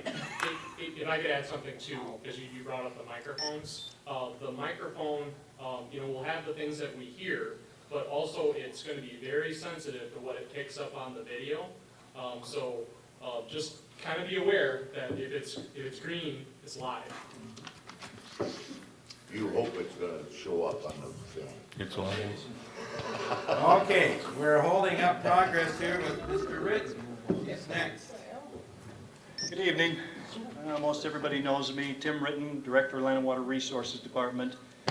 I have developed a Land and Water Resources Management Plan through our Environmental Services Committee, through the Land and Water Resources Department. It's a 10-year plan. It's 104 pages. I did not make you all copies. We did send you a link to it. Thank you. So hopefully those who wanted to read it had a chance to. It's already been reviewed and approved by the Environmental Services Committee, and it's moving forward to this point in time. This is the cover. It basically just talks about the committee. This is, I think I said, a 10-year plan. They have to be revised every 5, but this is the year that we have to do the whole rewrite. We created an advisory committee that started this process out and guided us through this process.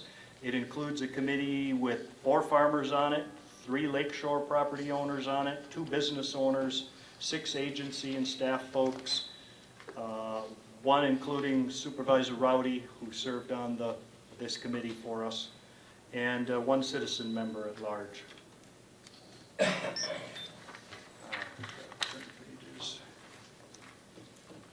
Land and Water Resources Management Planning Program is required by Chapter 92 Wisconsin Stats, also then Administrative Code NR 151, which oversees performance standards, and then ATCP 50, which are the technical standards.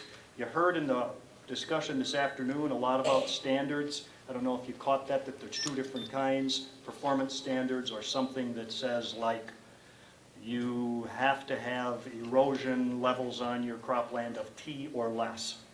And then a technical standard would say you can accomplish that by residue management, allowing so much residue of the crop residue on the field after planting to reduce erosion, or maybe contour farming, which isn't done much in Polk County, or maybe cover crops, something like that. Ways to get at accomplishing the performance standard. The committee decided to take this approach, which is to prioritize our work by HUC 12 watershed. HUC stands for Hydrologic Unit Code. The more numbers you got in the code, the smaller the watershed area we're talking about. So watersheds with just a few digits on them might be something big like the Mississippi River or the St. Croix River, and then they get progressively longer numbers, which means smaller watersheds like the Apple River watershed. Finally, when you get to 12-digit codes, now you're in watersheds of this size like you see on the map here of the county. Don't like that slide. The Land and Water Resources Management Plan development process included 4 meetings of that advisory committee that I was just talking about. The first meeting was a development of the planning process itself, as well as reviewing resource concerns. The second meeting was developing the goals for the plan. The third meeting involved watershed approach, deciding on that approach, what factors might go into ranking those watersheds, and then finally the fourth meeting, review and approval of the plan. There are the lists of watershed ranking criteria. The committee decided on 7 primary factors and 7 secondary factors. I'm not going to read them all to you, but you can understand where they were going with this, what things they thought were most important, but what things also were somewhat important and needed to be considered. On page, I'm already up to page 55. The goals and objectives. This is important stuff. I figure I better read this. Number 1 goal, protect and improve water quality of our lakes, rivers, and streams. Objectives. We got 4 objectives to achieve that goal. Limit runoff and pollution from working lands. Limit runoff and pollution from developed landscapes. Monitor surface water. Prevent and control aquatic invasive species. Goal number 2, protect and improve groundwater quality and quantity. Obtain pertinent groundwater data. Evaluate susceptibility to groundwater impairment, and administer programs that protect groundwater. Goal 3, sustain and enhance land resources. That would involve objectives of preserving working lands, controlling terrestrial invasive species, restoring native aquatic and terrestrial habitats, and protect existing landscape diversity. 4th goal, support and develop community stewardship and partnerships to improve our natural resources. Objectives are to educate the public and officials, to encourage a civic engagement, to maintain and expand our partnerships, and to support staff needs or professional development. Now keep in mind, below each objectives, there's a bunch of activities, but they get pretty long.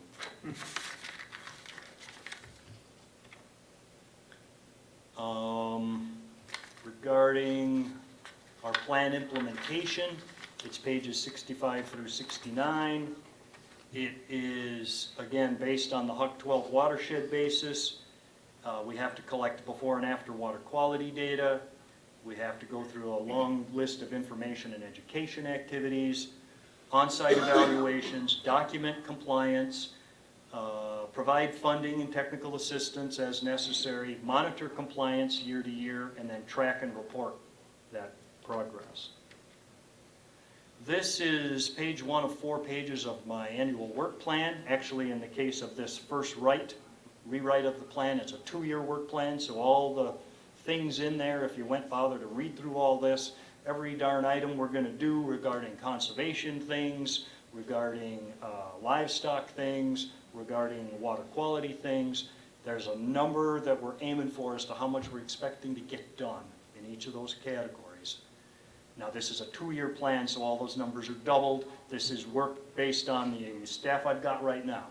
So, not counting on any new bodies in place. That's page 1, this is page 2, 3, and 4. By this point in time, you're getting down to the hours of this and the hours of that, and remember, again, those hours are doubled because it's 2 years. And in the addendum of the plan, this is page 77 through 104, is the metadata. That's a fancy way of saying all the stuff that went into those 7 primary and 7 secondary factors, and how the numbers were crunched to come up with these lists that are back there. They included a lot of things like phosphorus loading. Here's the ranking of the watersheds based on that factor. Here's those same watersheds based on the number of impaired waters they have in them, the percent acres that are in water quality management areas, which is, remember, 1,000 feet from every lake, 300 feet from rivers and streams. Percent ag land cover, groundwater susceptibility, highly erodible soils, depth to bedrock, and finally it gets us to this one, the watershed ranking. That first ranking watershed there in the center, the top of the 3 red ones, that basically is Balsam Lake watershed. The one to the lower left would rank number 2. That basically flows to the Big Lake Church Pine chain, and then the one on the right flows to Wapagasset. So those are our priorities at this point in time. This plan has already been looked at by the Department of Ag and the DNR. They have not given us their official comments yet, but we know that they do like this plan. They have said so. They're actually showing it to other counties that are behind us in the planning process and using it as an example for them to follow. Any questions? Is there a motion? Oh, go I ahead. have a comment. Sure. I have my plan here, and this is really well done. We complimented Land and Water on what a great job they did. It was a fun committee to be on because it was very interesting learning about this, the back here, with these maps that you showed. There's just a lot to it. So I just wanted to say what nice committee we were on. Thank you. You need a motion to adopt, I assume? Yes. Yes. Is there a motion to adopt? Supervisor Rowdy, second by Supervisor Masters. Any more discussion? Seeing none, all in favor say aye. Aye. Opposed? Passed unanimously. Thank you very much, Mr. Davis. You're not planning on retiring soon, I hope. Depends on the day. Tell me about it. Good answer. Okay. This guy's, Mr. Ritten, I worked with him for many years, he's terrific, so. All right, thanks, Tim. 18, proposed resolutions and ordinances. On report and request of the General Government Committee. Resolution 3719, resolution improving the recycling program for the residents of Polk County. A motion to adopt. So moved. Supervisor Masters, is there a second? Supervisor Rowdy. It's on the floor for debate. Supervisor Nelson, I'm assuming you would like to speak to this, or would you rather have, it came to general government? Chair, that committee can speak to it, I suppose. Okay. I would think the proposer of the resolution should speak to it. Sure. Okay, All then right. I will speak to it. I'll Thank let you. There was, I don't know if everything was put forward, but Mo had, that whole packet, which I don't see it in here. It but is. That's okay. There's a, I got it. You want to do it? no, I don't care. Yeah, there are pictures in here. Okay, so the pictures are there. So we work on general government. Basically, all it is a resolution to allow staff for 6 months to come back to the county board or to committee and bring some recommendations on how to improve the recycling program in Polk County. That's all it is. And work with Mo on it. We try to make it very simple, keep it very simple, give staff their opportunity to do their work and come back to us in 6 months. That's all it is. Okay. Any questions, discussion? Supervisor Edgell. Yeah, Mr. Chairman. Chris, isn't the problem what the recyclables are worth? Well, that's part of the problem, but what we've heard a lot of is that the way we're doing it now, we have recycling bins in certain spots in the county that get flooded. And then there's other parts of the community that are paying for recycling containers, and other people aren't paying for recycling. And then you have these drop-offs that get overwhelmed. City of Amory gets overwhelmed, Balsam Lake gets overwhelmed. And then the big issue is that here a couple months ago, Waterman Sanitation was told, don't bring them any more recycled materials. We can't even get rid of them. So they're stockpiling them now. And the county has to actually pay someone to actually rent space to go store them. If, once we get to a capacity, it's just, it's out of whack. We had a presentation at general government, a little PowerPoint, and I just think really in a few months from now, we're gonna get a lot more information on, I believe the MOLA's already reached out to Waterman and Waste Management and to other organizations. There's a incinerator, I did verify that, and so there's just other ways that we could probably do a better job on recycling in Polk County and make it do a better job. So that's the As you goal. can see from some of the photos, Mr. Chairman, that it's piled up all over the place outside of the buildings for the recycling center. It's just, yeah, something needs to be done there. And this will hopefully help eliminate some problems there, or find some solutions to the issues over there. Thank you. Thank you. Any more comments on this resolution?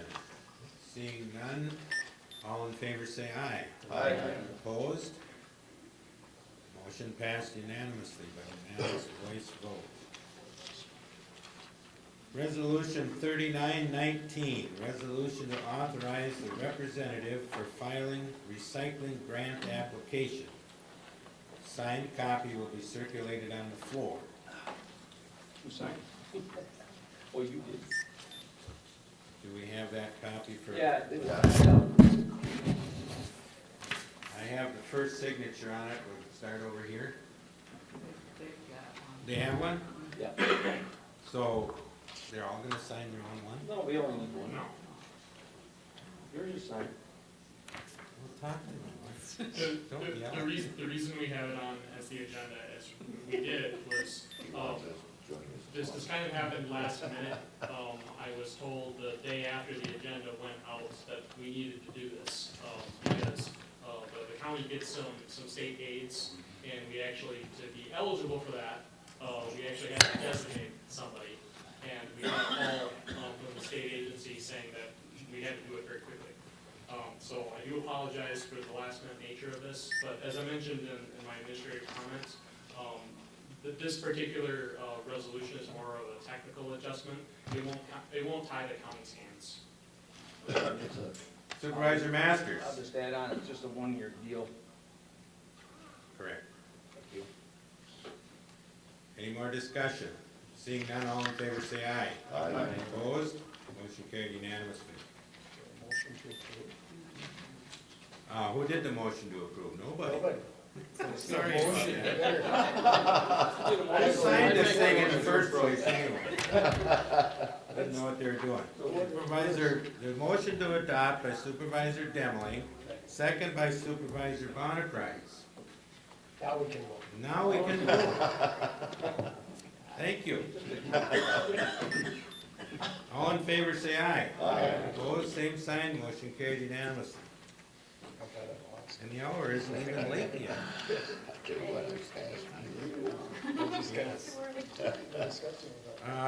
So that's the grant. Okay, so that brings us to ordinance, item C, report and request of Environmental Services Committee, ordinance 3819, ordinance to enact amended Polk County Shoreland Protection Zoning Ordinance, tourist rooming house ordinance. Is there a motion to adopt? Supervisor Olson, is there a second? Supervisor O'Connell. Supervisor O'Connell, this came through your committee. Would you speak to this first, please? I will, I'm gonna defer to Mr. Jason Cheese there. All right. He can tell us some of our changes and stuff that happened on it. All right. Is that the handout we got?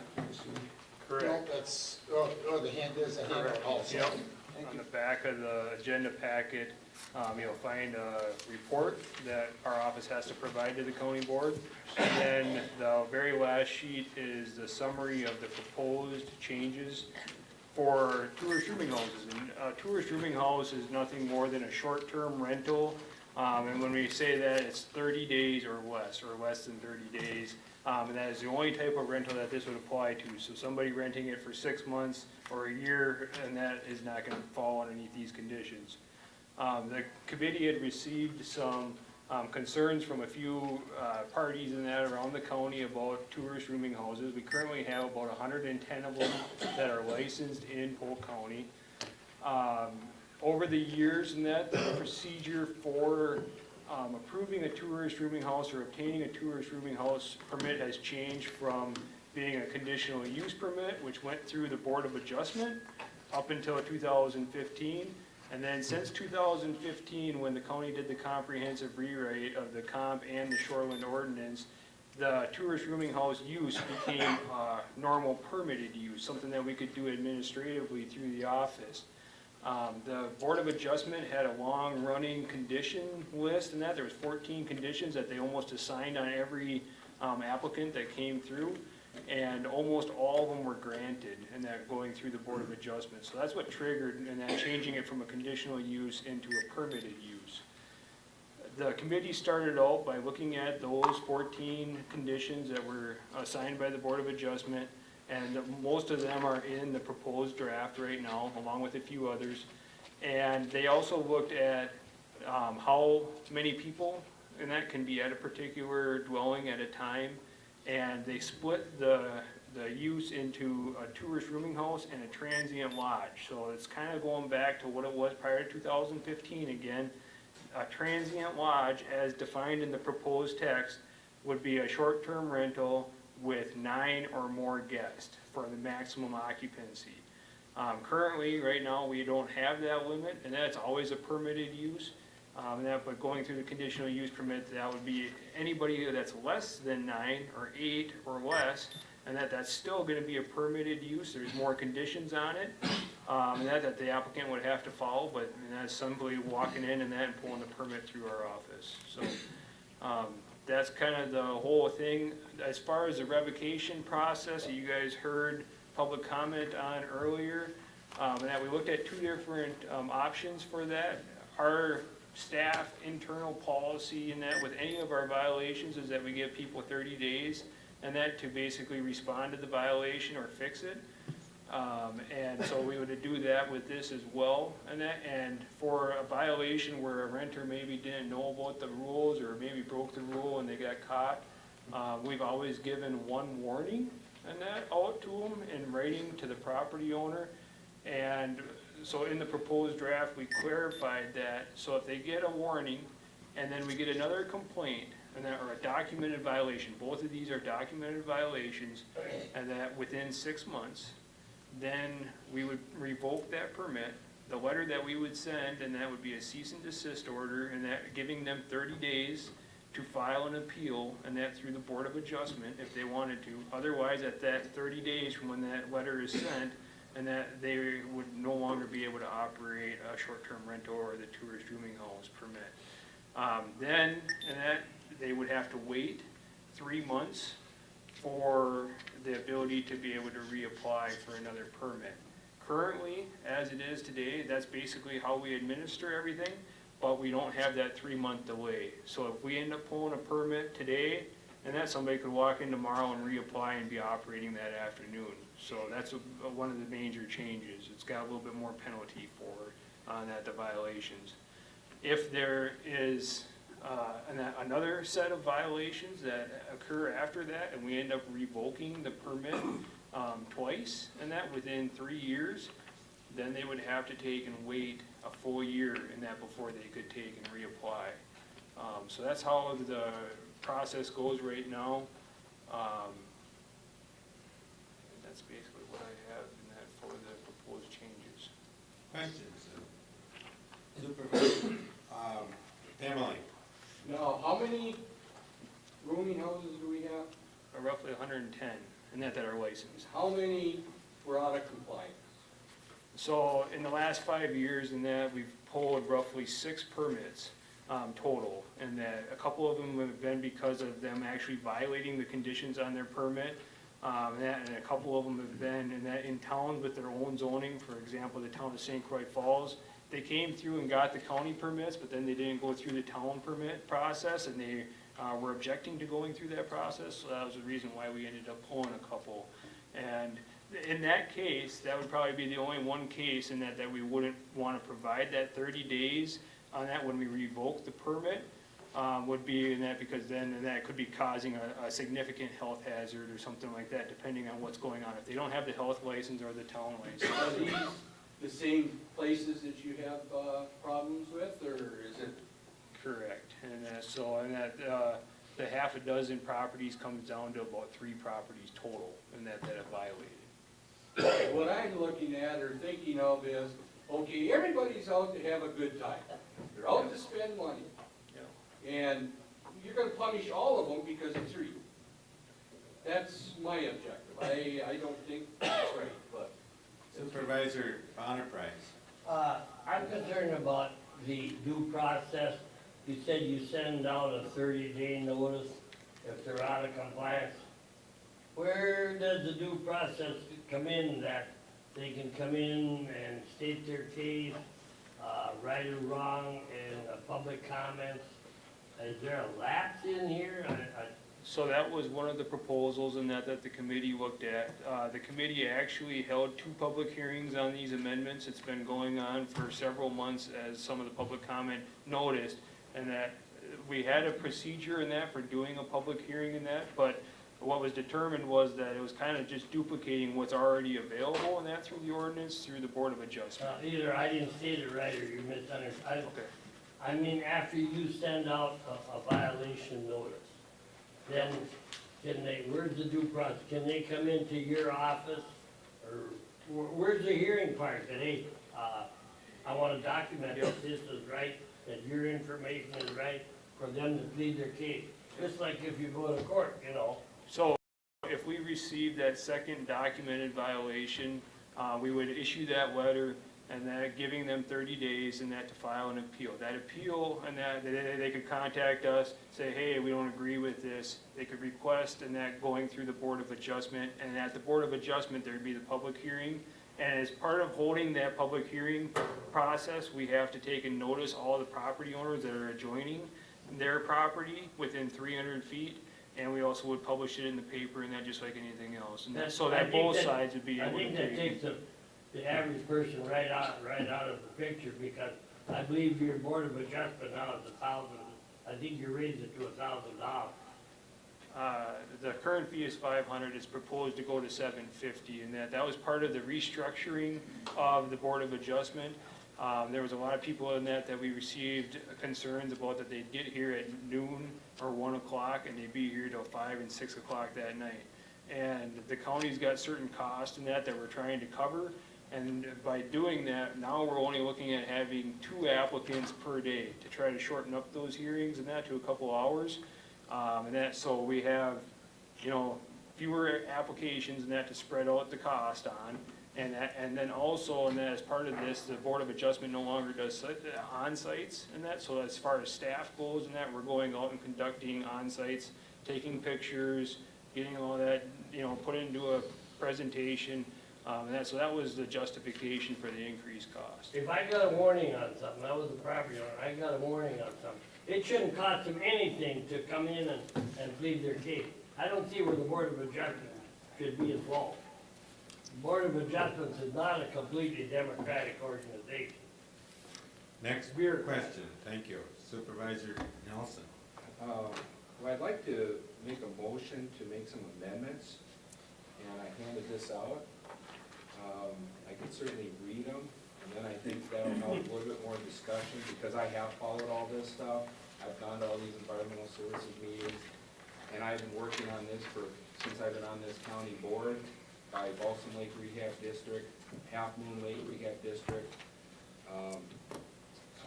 Deer Lake Rehab District has also asked me to work on this, so I think some of these smaller lakes are gonna be feeling this, the bigger lakes. definitely feel what's going on, and it's not about hitting the little guy. So, I agree, only 6 people, so that's not very many, so everyone else is pretty good. So, a few more rules is not gonna hurt the other 100 and some people. What I'm proposing here is in red, and I worked with Jason on these. These are things that I heard in the public comments. We had, like they said, 2 public meetings. These were brought up, and anyone can be here to represent that these were said in public hearings. We've had multiple public hearings, and these were in the public comments, so this is not new information. So I don't believe this rises to a level to send it back to committee to hold more public hearings, but I'm sure we'll hear Corporation Council's comments. The first one is on line 1, in red, is adding a yearly license to require to continue to operate with a planned rental schedule for the upcoming year. So you're gonna pay $100 a year, staff has gotta do all the work. All we're asking them to do is submit a, what is your rental thing? It gives Jason one more tool in the file, what are you doing? The other issue is under C, under all parking. This was brought up too during public comment and multiple times during the course of the last year. And I believe it should be to be on impervious surface. And so adding that to, you know, is to identify parking spots, because these are businesses. And just like I have a small business, I have to put a parking lot in, I gotta put stalls in, that's all required. I'm not allowed to park cars in the grass. And we heard a lot of complaints that there's people pulling on the grass, pulling over septic services, and if you're gonna allow these places to be large, and we're gonna allow these people to come in and have, basically turn a residential house into a business, right next to your house, you know, you thought you had a homeowner living next to you, now you have a business living next to you that's maybe not even there. If you wanna run a business, then let's make sure we have identified parking spots and you're parking on a surface. They'll have to mitigate that, because that would be an impervious surface, and just like if you had a deck or a room addition, you gotta mitigate that, so handled there. And then the last one was on line P, which I'm sure this will get everyone really cranked up. Max rental of up to 16 weeks or 112 days per year, unless a conditional use is obtained to rent for more days a year. So I go back to what the original intent of a tourist rooming house was, because I came here as a citizen back then. I was on a citizen advisory committee twice for the county, and these tourist rooming houses were for the people that wanted to rent their houses out to help cover their taxes.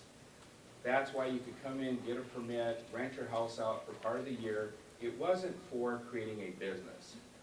We heard in public comments many months and from many, many people that what's happening in Polk County now is there's a change. There's people buying properties and just turning them into businesses. 365 days a year, they're being rented. Some of these tourist rooming houses have up to 20, 30 people staying in them every single day. So this isn't about, you know, this isn't about the people that have been doing it, that, you know, hey, the gal got up in public comment and said, hey, I rent it out 4 times a year. It's great. Well, it's not gonna affect her. It's not gonna affect any of these people. But if we don't get a handle on this, right now, you can do whatever you want, and you can rent it out however you want. So I feel like these are very fair. I think these are things that I think the committee probably didn't spend enough time talking about. And I would just like to, I'd like to, some support for this, and some more discussion. So that's why I made this amendment.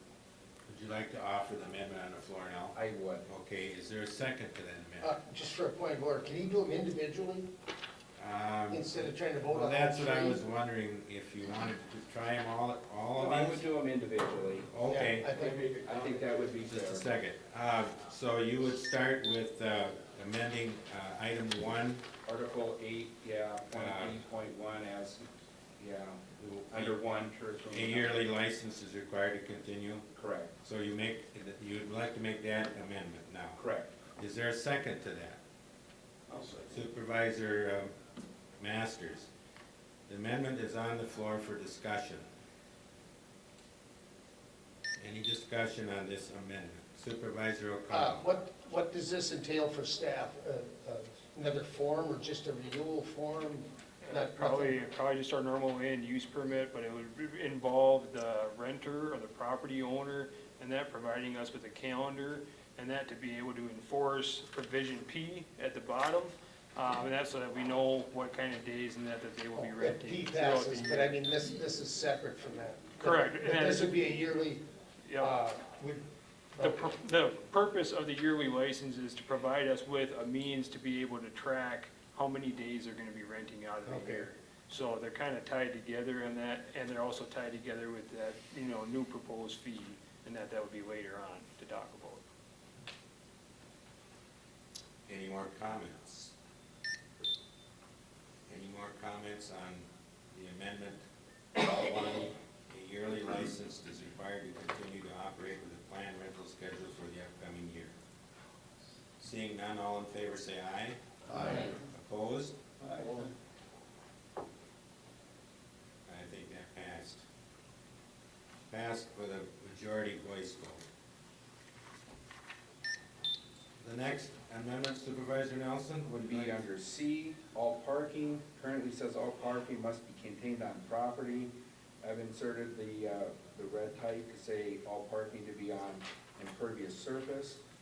And, so again, that's just strictly, the reason I'm making that amendment is to say you can't be parking in a driveway. You get, for fire safety, we heard that too.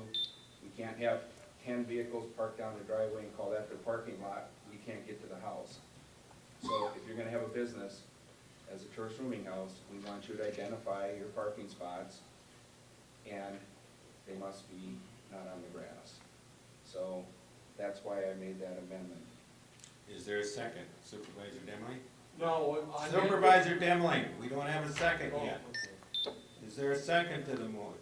Supervisor Olson? Is there any comments? Supervisor Demling? Now, when you're saying on property, okay, you got a bed and breakfast in Osceola on the street. The amount of people they have, they cannot put on property. This is for tourist rooming houses. This is a tourist rooming house. This is out in townships, and this is out into the county. So if you're gonna have a tourist rooming house in the county, you're going to have to identify an impervious surface. That can be gravel, it can be blacktop, but it has to be an impervious surface. It can't be just in the yard or in the driveway. It's gravel and impervious surface. Yeah, and we do that already with impervious surface. We already mitigate that on every land use permit we do. We have to identify all the impervious surface when we're building a boathouse, a house, a driveway. Yeah, and I can clarify a little bit on that. The issue is a lot of these roads going back in along the lakes where we find a lot of rentals. For one, and that may be just a private drive, and so that they might be lacking a lot in width, and that we've had complaints and that about people parking out in that private drive because the driveway going into the house is filled up, and that so then they end up parking on the road and blocking access and that for the neighbors and emergency vehicles if they needed to get in. So that's where we're seeing a lot of these issues, but this would only be applying in the unincorporated areas of the county within the shoreline area, so. Now, you can answer this for me, I'm sure. Now, does Pleasant Lake, you know where that is? The bed and breakfast and stuff there? No. Birds. It's What lake are we talking? Pleasant Lake. It's on 60th Avenue, but they've got a lot of parking.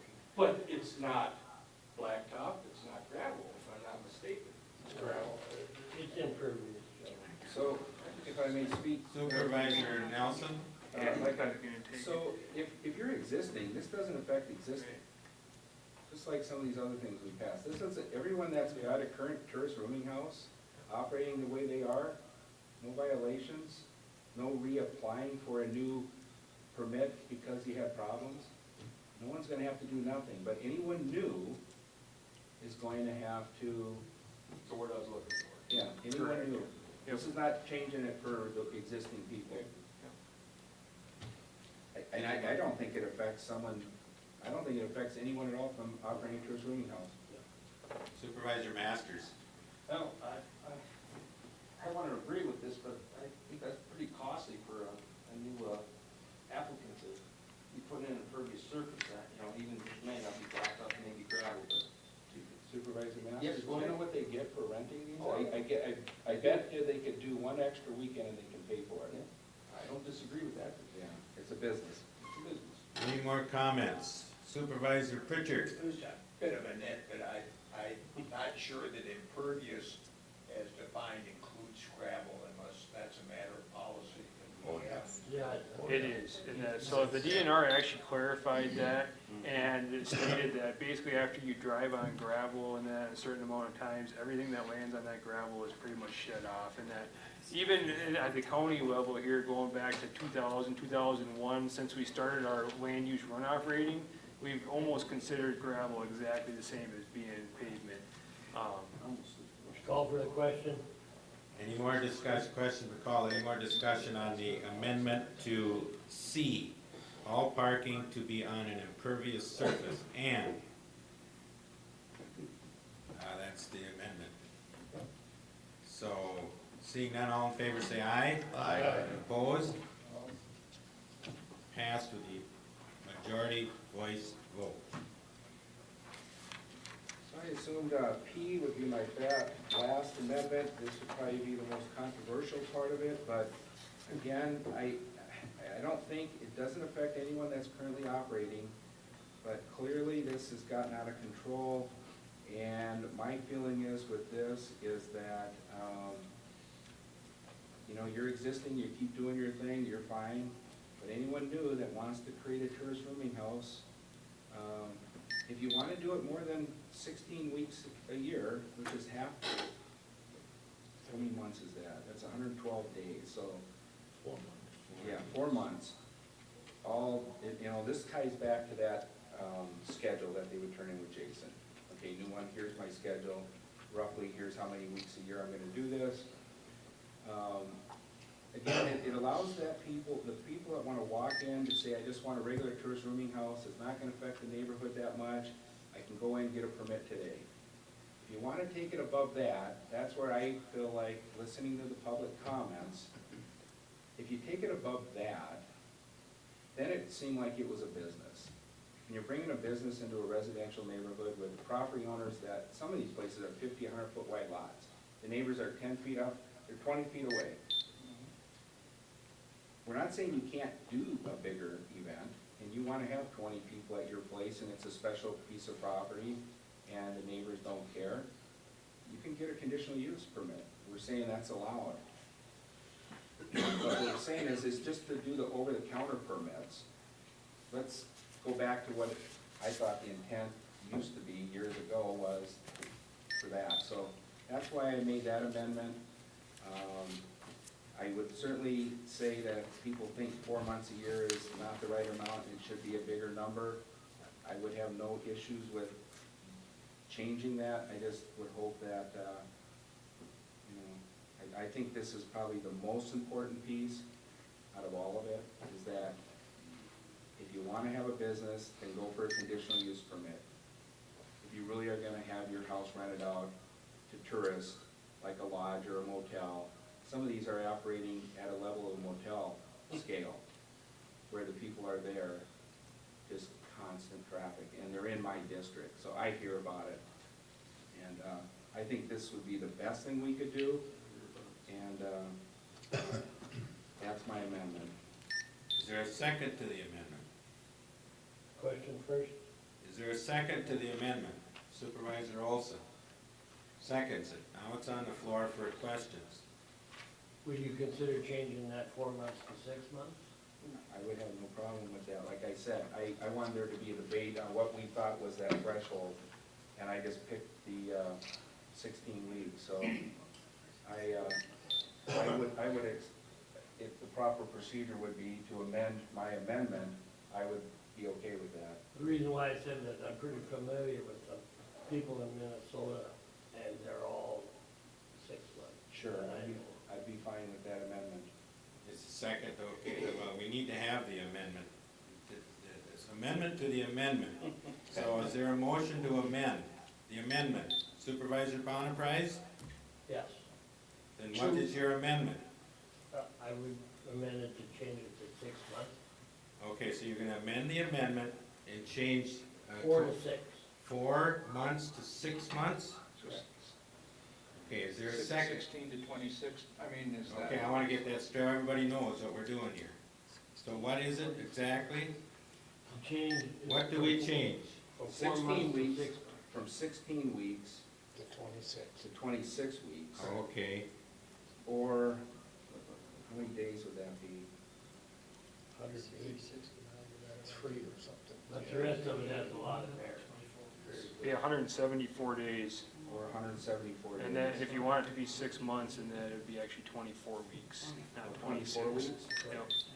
24 weeks, 24 weeks, Correct. how So- many days? 174 days. 174 days. Is there a second to that amendment, to the amendment? Supervisor Demily? Any discussion on the amendment to the amendment? Supervisor Pritchard? I'm curious as to whether the committee discussed a limitation on the rental period during its deliberations. Supervisor O'Connell? Yes, we did. Would you expand on it a little bit? Well, we looked at it some. I mean, we didn't go into it really deep, but we did look at that. I mean, there was a few comments too that wanted to limit it to less than 100% of the time. Supervisor Pritchard, I actually attended every meeting too on this, and there was a lot of discussion on it. Any more discussion on the amendment to the amendment? Okay, I'll call the question on the amendment to the amendment. All in favor of changing 16 to 24 and 112 days to 174, say aye. Aye. Opposed, same sign. Motion carried with the majority voice vote. Back to the amendment. The amendment as amended says maximum rental of up to 24 weeks and 174 days per year. So the amendment as amended is on the floor for debate and vote now. Any more discussion, Supervisor Nelson? And it's for, unless a conditional permit is obtained to rent for more days. So I mean, it's more than just. Correct, the but that was the change. Correct. Yeah. Yeah.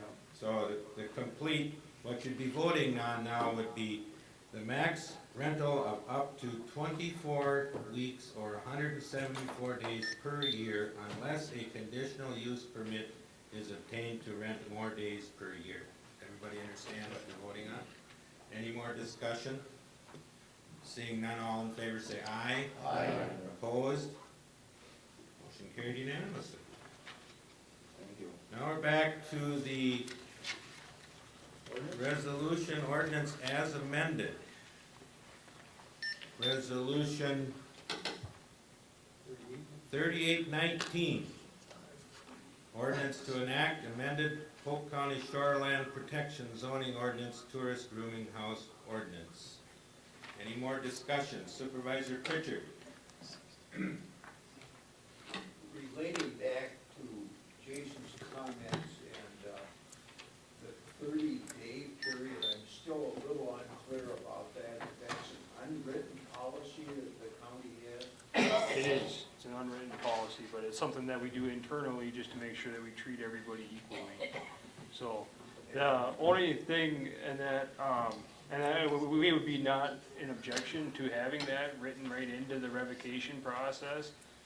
The only time in that it'd be nice to have that flexibility to take and revoke the permit quicker, and that would be as if there was a health hazard, like they hadn't obtained the health department license and they were still renting, or if they didn't have all other local approvals from the town or whoever it might be, and that to be able to be renting. So, in those cases, do you really want to wait, a month and let them rent for 4 weeks and then without having proper health department inspections? Supervisor Pritchard. Just an observation that if you had, the property owner had rentals out there and it was revoked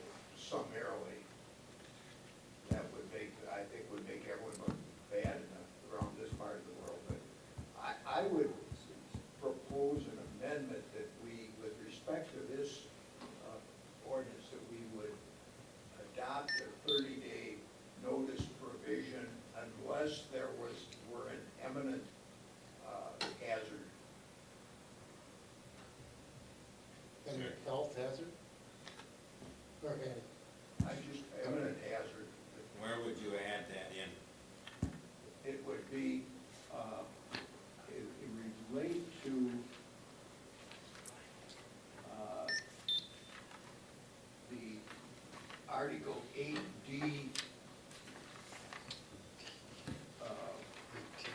Mr. Chair, Oh, no, I can provide some clarity in that. The best place to provide that provision would be underneath Article 18C, which is on the very back side of the summary sheet.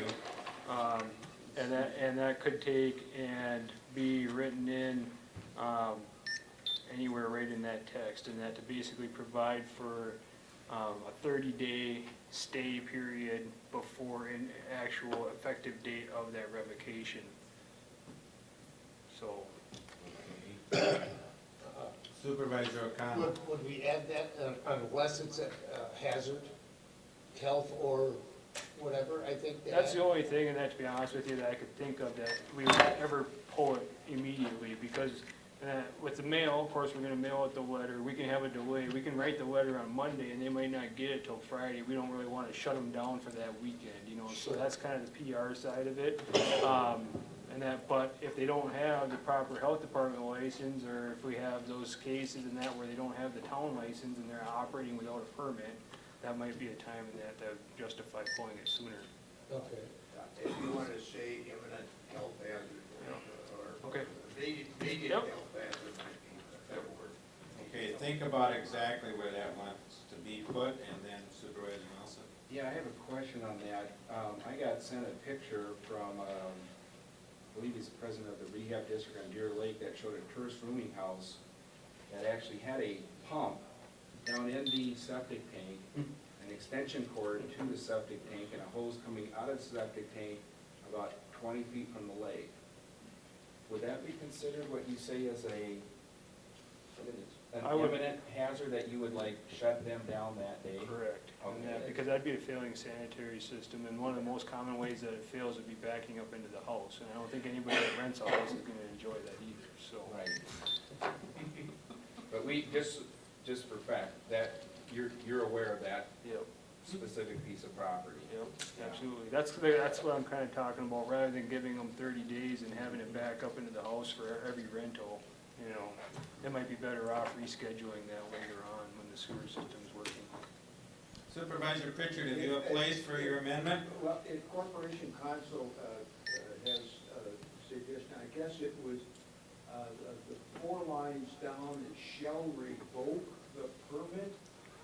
It might be shall be entitled to revoke the permit after In order, 30 days notice. the revocation, once it happens, but the implementation of the revocation is stayed, that would probably be the language I would suggest. Okay, if you could help me with this, that would be appreciated. I got it. Just give me 1 second. Yeah, we'll get her. Jason and Malia will work it out here. Hopefully. A 30-day, so I'm gonna put this right at the bottom, and that a 30-day stay period shall be provided as part of the revocation process before it becomes effective unless a human health hazard exists. Sounds good. So, All right. Make that motion to amend to include that phrase. Thank you. Is there a second to that? Supervisor Jepson. It's on the floor for debate. Any more discussion on the amendment? Call question. Would you read the amendment back for us, please? yeah, so this would be at the very bottom of the summary sheet that I provided. A 30-day stay period shall be provided as part of the revocation process before it becomes effective unless a human health hazard exists. Okay, everybody understand the amendment? All in favor say aye. Aye. Opposed, same sign. Motion carried unanimously. Back to the original amended. The question's been called. Is there any more discussion? Supervisor Rowdy.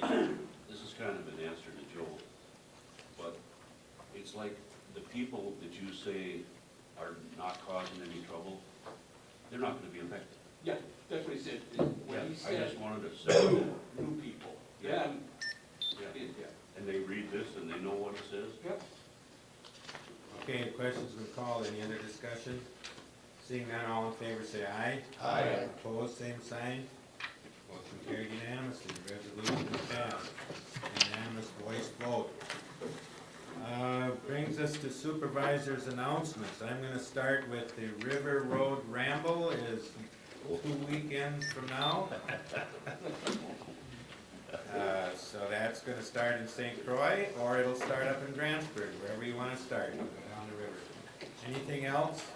Supervisor Jepson? Yeah, we got a good announcement. My youngest granddaughter, Mackenzie, is enlisting in the Army. She's following me, and she's being sworn in on Monday down in Minneapolis. All right, congratulations. She's gonna do a 4-year thing. How old is she?